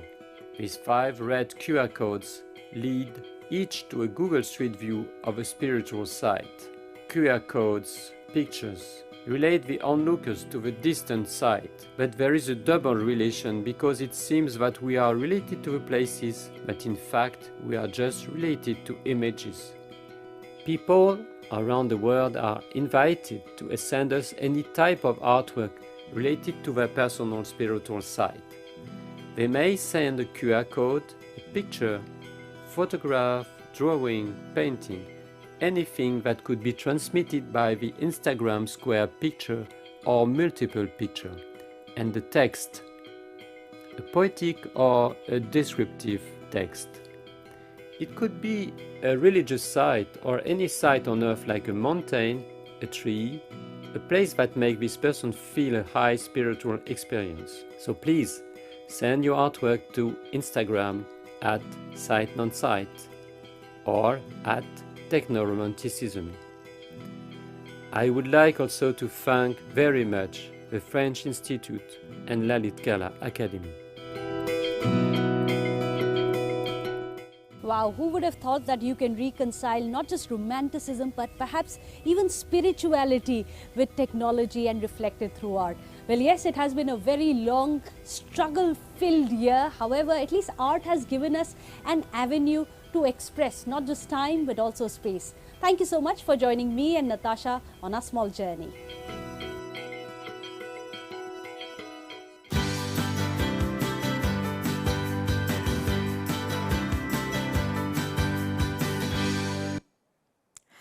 Well, let's continue with that discussion that we've been having, and we continue to have our panelists, Nandita Das, Sanjeev Sanyal, and Christoph Jefflaw with us. First to you, Sanjeev, now, and this is about economics and goals. For most governments, do you think each target is a short-term goal? We're looking at the immediate and the short term. Are there any aspects to which a government beyond its term in power looks at a long-term goal? And of course it does. I mean, you can't possibly run a large country or even a small country or even something as minor as, I don't know, your RWA, local RWA, without having long-term vision. I mean, projects are started by one government, they always spill into another government. You know, things like space projects or even highway projects run into years, in some cases decades. I mean, if you're looking at, you know, airports and things like that, are built, rebuilt, and continue to be. So, of course, I mean, space and time in sheer scale for a country our size means that you have to think in decades across governments and across ideologies and so on. And they have to be done that way. There is simply no other way to do it. And of course, as one of the earlier speakers was saying, in a country like India, we think in thousands of years sometimes because of the way we relate to issues. So there's no question that a government reflecting such a society has to take, right. You know, think of things in very, very long spaces of time. Right. And I see that we're also once again reconnected with William Dalrymple just when we're talking about getting closer. Good evening. And this is how technology helps us in coming closer, and suddenly, woof, you're immediately disconnected if your systems are not in place. William, where we are right now, as you've been told as well, we're at the Purana Qila here. We're sitting at the old fort, and this was built in the 16th century. In your understanding of continuously digging into history here, do you feel that the relationship that one has had with space and time in all of these years in the past centuries has changed today? The pace of it has changed. More importantly, if the digital world has changed that pace for us. Well, I think it's interesting. It's very easy to see these things in terms of East and West. But I think in all culture, you have a period when time is viewed cyclical. And that comes from the agricultural season, it comes from the rounds of the heavens, it comes from the planets and the moon and the sun circling in a single year. And then as timekeeping gets more accurate, and particularly with industrialization, people begin to see time as linear. Mm-hmm. And that isn't something that is unique to either India or Europe. It happened in both. In fact, the French historian Jacques Le Goff, the Annales historian, is one of the men who's written most interestingly about this. In ancient Greece, you get the cyclical ideas of history, the age of heroes, the age of the gods, just like you get the Kalpas and the Yugas of Indian cosmology. And then as industrial society comes, then things change. Very interestingly, you're in Purana Qila. One of the very first gifts that the East India Company brought to the Mughal emperors, to Jahangir's court, was clocks. They brought clocks, timepieces, watches. Because although India, from very ancient times, particularly from Gupta times, had extremely sophisticated water clock. They hadn't had accurate means of measuring micro time, which European clocks were able to do in the 17th and 18th centuries. And I think you see both societies moving from this idea of cyclical time to linear time. I don't know anyone in modern India who still really thinks in terms of kalpas and yugas, so much as getting home by 6 o'clock in a very linear sense. All right. Christoph, in handling pandemics, in terms of a historic moment, in your understanding, do you think that we have had previously countries who've suffered through pandemic? This, of course, being very global in nature, what we have today. But prevention methods, political decisions of governance here that were taken amidst the pandemic, how drastically has that changed today? Well, I can speak about what I know the best, that is teaching and research, because that has impacted this aspect of society.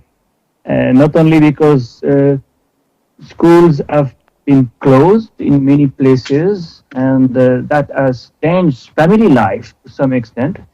But I would say that the positive dimension is that well, some parents have discovered what it means to be a teacher, and they have also discovered what their kids were learning at school.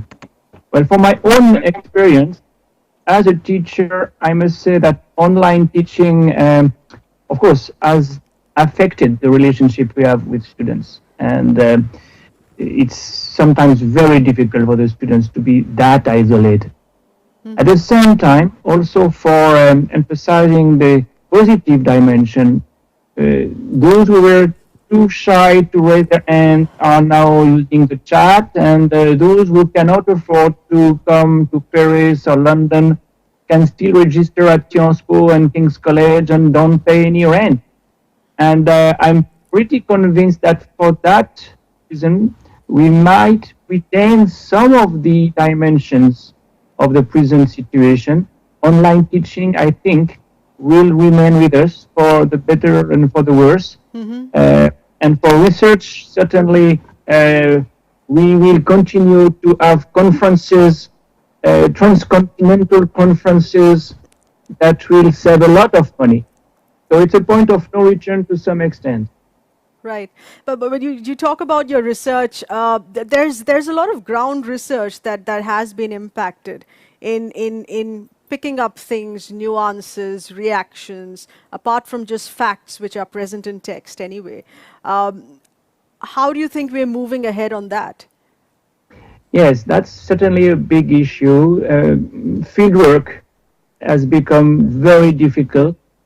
And it means that you have more and more to do collective research in order to benefit from the support of research assistants, and you join hands for getting the same results with many others. Again, I want to emphasize the positive dimension. It means that we will have to be much more collegial if it continues. We cannot travel, we cannot do fieldwork by ourselves, so we have to rely on the young generation, and hopefully that will help the young generation to learn how to do research and to become researchers themselves. Okay. Nandita, this film that you spoke about, that you had brought out, which was during the lockdown itself, a 7-minute film that you've called Listen to Her. And it addressed a concern on how restrictive space can be to the extent of being abusive. So it took into that aspect of space, and also it had to be brought out at a quick time, the immediateness of it, because this was addressing a crisis, and through your film it was a call for help. How do you think those two, to play with both space and time with respect to that film, worked as a call for help? I mean, did it end up having that impact? Well, in films, you can seldom be really spontaneous, because you know it requires a lot of money, it requires a big crew, there's always so much planning that goes into it. So in some strange way, this was probably the only film that I could do it more spontaneously. I literally wrote it one day and next day I shot it, and it was difficult because you had to do online and all of that. But I think that sense of immediacy, that desire to respond to something that happens through your work, through whether you call it creativity or whatever, just seemed very immediate. And it was not only about the abuse that happens in homes, but also something as simple as overburdening of work that women were facing, that in every household, women were just so overburdened with work, which was just not being talked about across class. So I think it was just a spontaneous response to that. And in terms of whether it helped, I mean, films don't create revolutions, but they do trigger conversations. They, they're just. They sort of, you start asking the right questions. We put in the helpline numbers at the end of it, at the end of the film. And and we put it as open source. I didn't take any copyright or nothing. We just put it up on the YouTube. And a lot of the response was not about, whether the film they liked or didn't like. The good thing was they didn't see it as a film, quote unquote, but a lot of women were sharing their stories.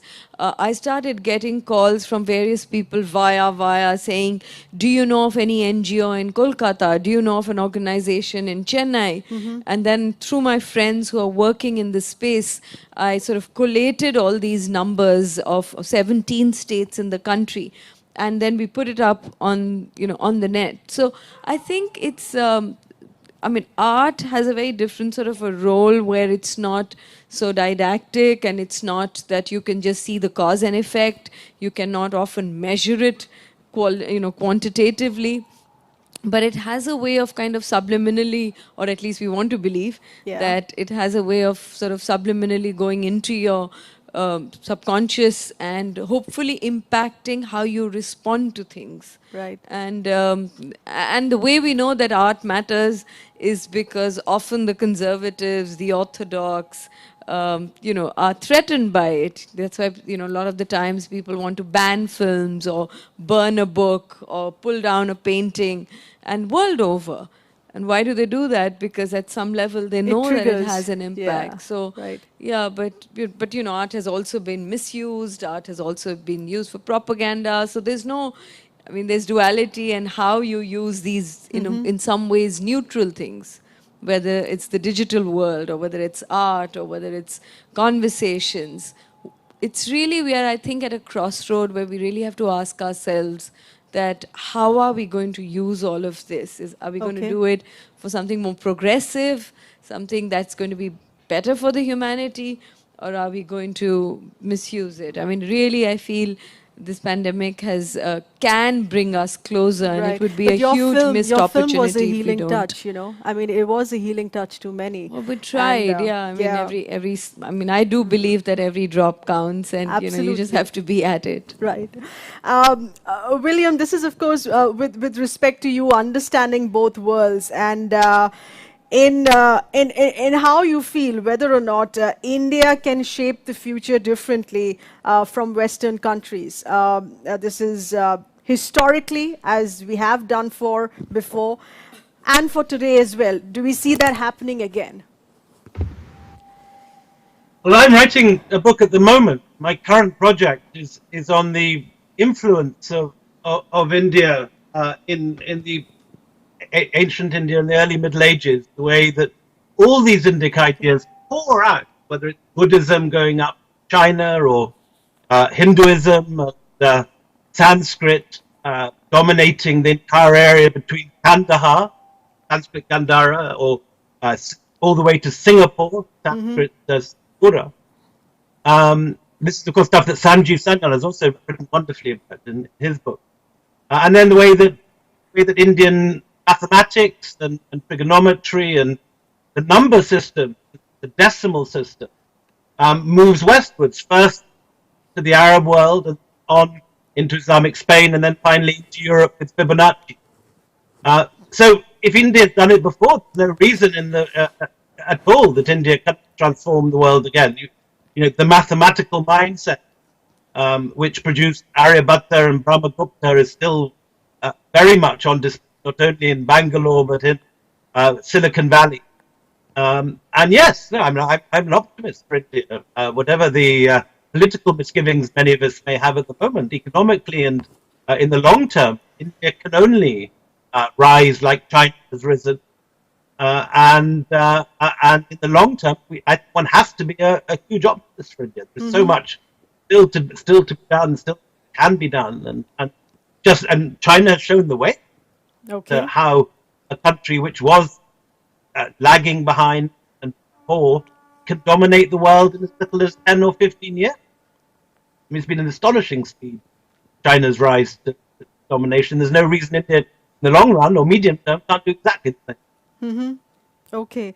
Sanjeev, where do you feel that the concept of space and time, where we're talking about an existential crisis in certain manner as well, how does that represent from an economic perspective, where we're number crunching, I mean, the concept of privately owned space that comes from? Well, I mean, the point is that if you're taking very long periods of time into account, you have to realize that not just India, humanity is quite resilient. I mean, this city itself and the place we are in is representative of that. Yeah. We are right in the middle of New Delhi, but the ruins we are sitting amongst is a city that was built in the 15th century. But that itself was built on a site of an Iron Age city, which is traditionally considered Indraprastha of the Indian epics, which of course is said to have been set in the Bronze Age. So, and all around us there are many other Delhis. There is Mehrauli, and there is, Siri and so on. So there are many Delhis within this city, and it is still growing. It's now the world's second largest city with 26 million people living in the general area, in the NCR area. So the point of the matter is this city has gone through many, many cycles in the past. Many of them, by the way, driven by climate change. We discussed that before. Yeah. People do not realize that the very first civilization India had of the Harappans was destroyed ultimately by the drying up of a river and the collapse of a civilization and the change of climate. So, we have gone through these things before. And they can be, when the change happens, it can be quite cataclysmic. Right. But on the other hand, our civilization and this city in particular has survived a lot, being sacked, being literally leveled to the ground on several occasions, and then being rebuilt. Wonderful. I love the way you connected what I asked and bringing out a very historic perspective on that here as well. Undoubtedly, it has been a very engaging and a brilliant discussion. And at the start of the discussion, which was about 2 hours ago, I remember assuring all of you that we're going to be walking away from this with a very fresh perspective and outlook on how to be dealing with the new world, which is post-COVID 2021 and henceforth. And a lot of this that couldn't have been possible without the support and engagement of different platforms that have come together to make this incredible night happen, the Night of Ideas. Special thanks here, and it's imperative to mention everyone who's come together. This has been organized by the Ambassador of France to India, by Institut Francais. It has also been supported and has been in collaboration, a message of from whom that we'd seen earlier as well, which is by Mr. Narayana Murthy as well as Ms. Sudha Murthy. It has also been in collaboration with France 24 and has been supported by the Alliance Française and with our thematic partners, which is our Ministry of Culture here in the Government of India, as well as the Lalit Kala Academy, from where you've seen on-site artists working and bringing out those installations and paintings. Our media partners, which is the Times of India Group, as well as ET Now. And while we're doing this, let's also take a listen in to a special message here that has come in from the chairperson of the Lalit Kala Academy.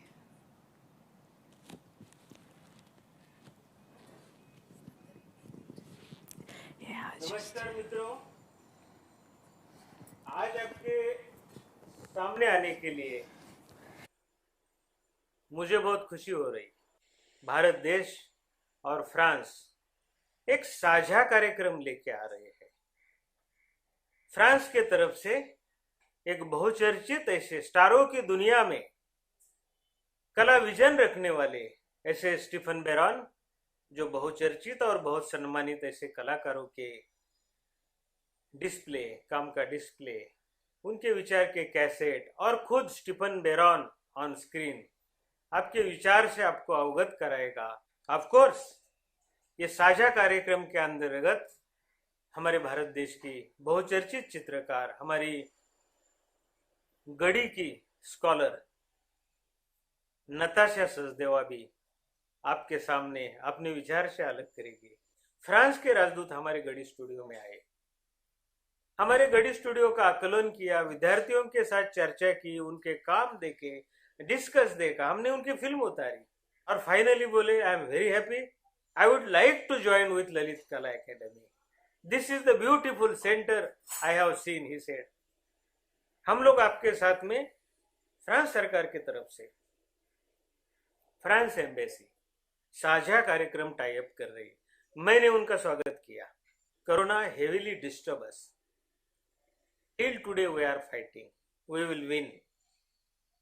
और कला ये उसका एक बहुत बड़ा साधन है, माध्यम है। दिमाग को विचार के धन से, हाथ को क्रिएटिविटी के धन से साकार करने का, रम्मान होने का कला एक साधन है। अपने विचारों को साथ में रखे, वो संशोधन कर रहा है, कहीं आप भी उसमें हो सकते हैं। ललित कला ऐसे विचारों का स्वागत करती है। फ्रांस के साथ में हमारे कार्यक्रम होते रहेंगे। आप कलाकार हो, उसी माइंड से आइए, आपका विचार धन इस देश को दीजिए, इस दुनिया को दीजिए।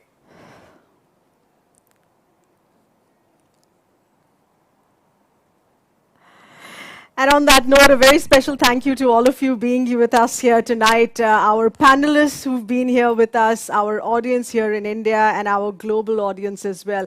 But we still have some more time for the 2-hour window, and we're leaving you behind on a brilliant musical note. This is a very special collaboration here that has been done across continents at a time when traveling, sitting together, composing together, indoor studio spaces was not possible, but nothing has stopped the music. Digital interactions, digital rehearsals, as well as a final digital compilation as well.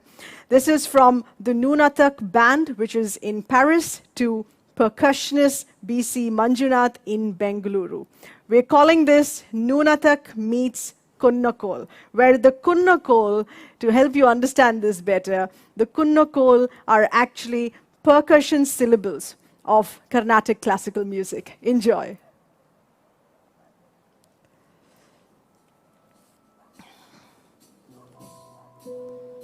Okay, thank you. Cool. Yeah. Yeah. We're done. Yeah.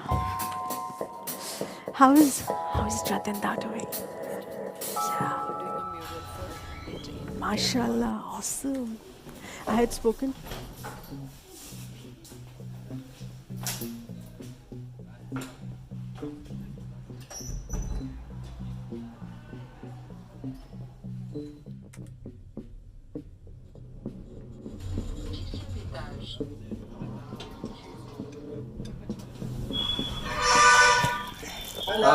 Hi Manjunath.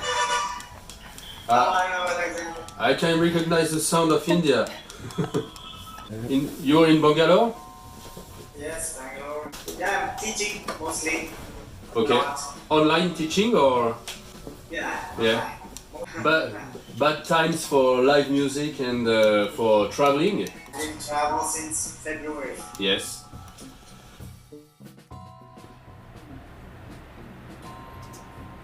Après avoir fait une masterclass d'une semaine autour du Konakol avec Manjunath, j'ai eu envie d'intégrer ces éléments dans ma musique, en faisant le lien avec l'expérimentation rythmique qui est toujours présente dans ce que j'écris. Namaste, my name is BC Manjunath. I am South Indian classical musician. I play an instrument known as mridangam. This is the instrument, it's the beautiful instrument that you're seeing here. It's the primary percussion instrument for South Indian classical music, which is also known as Karnataka Sangeeta or Carnatic music. Je suis parti de la suite de chiffres 9, 8, 7, 6, 5. La somme est égale à 35. C'est à la fois un multiple de 7 et à la fois un multiple de 5.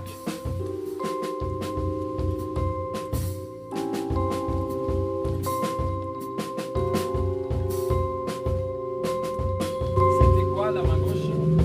C'est à la main gauche que tu fais du 4. À la main gauche, je fais du 4. Voilà. Je fais 4 x 8 plus 3. Et c'est par rapport à ça que je devrais pouvoir me repérer normalement. On va pouvoir mettre une mesure en 7 et on va pouvoir superposer aussi une musique en 5. Ce qui est intéressant aussi, c'est que 35, c'est 8 mesures à 4 temps, plus une mesure à 3 temps. The main goal is to do a tune and to do music with this, and not only mathematics. So that's the project. Let's see if you like what I'm going to start. Okay, thank you very much, Manju. Bye. Bye bye. Puisqu'on était allés en Inde ensemble à l'automne 2019, j'ai eu envie de monter ce projet de collaboration avec le trio Nunatak.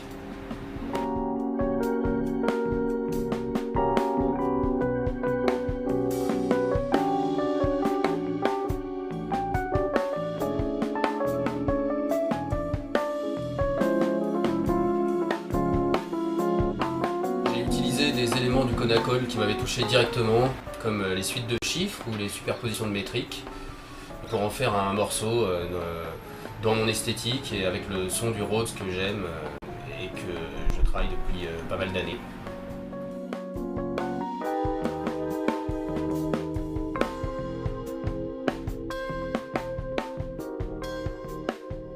Je vous le joue une fois.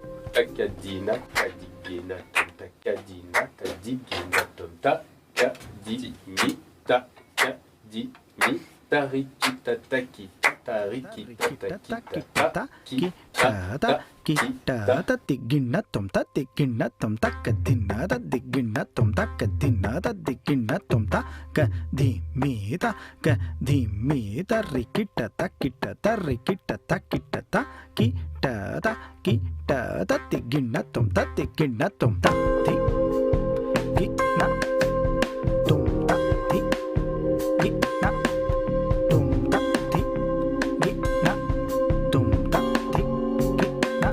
tom ta tigina tom takadina tim takadina tim takadina takadina tim. So what are the syllables that I'm using is takadina da digina tom. So how do I play that? Takadina tatigina tom. Then I'm using takadimi takita tarikita takita tadigina tom. And then dinatata din dinatata din Dinatakadim, dinatakadim, dinatakadim, dinatakadim, dinatakadim, dinatakadim, takadinatakadim, takadinatakadim, dinatakadim. On l'a fait une première fois, donc c'est ça qu'il a fait. Tigina tom ta Et alors, trop bien à analyser celui-là aussi. tom ta ti tadigita takadim tadigita takadim tadigita taka tadigita takadim tadigita takadim tadigita taka tadigita takadim tadigita takadim tadigita taka tadigita taka tadigita taka tadigita taka tadigita taka tadigita taka tadigita taka dam dim. There are many fingering techniques for one phrase. Sometimes it is possible that I am not playing exactly what I've explained here because for the flow of the music. That's a good news that it's not so mathematic. Well,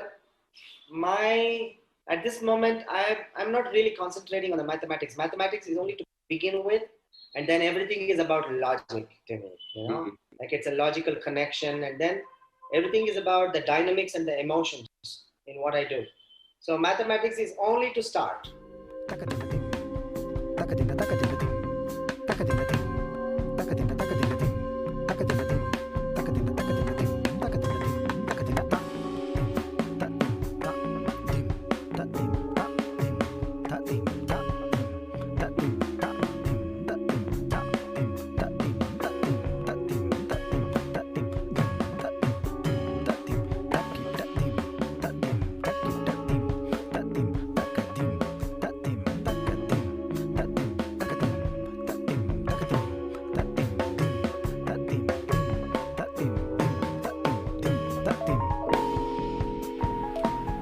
J'avais envie de retourner en Inde et de collaborer avec Manjunath sans trop savoir comment. Finalement, la contrainte de la distance a répondu à la question. There was a connection between your music and my music. Honestly speaking, I don't feel so different. Ever since we were children, gurus, they taught me to blend in. I just have to make some small adjustments to what I do, but majorly, I don't change so much. I just choose the right things to play, that's all. It could be very interesting to play this music live. I'm looking forward for that.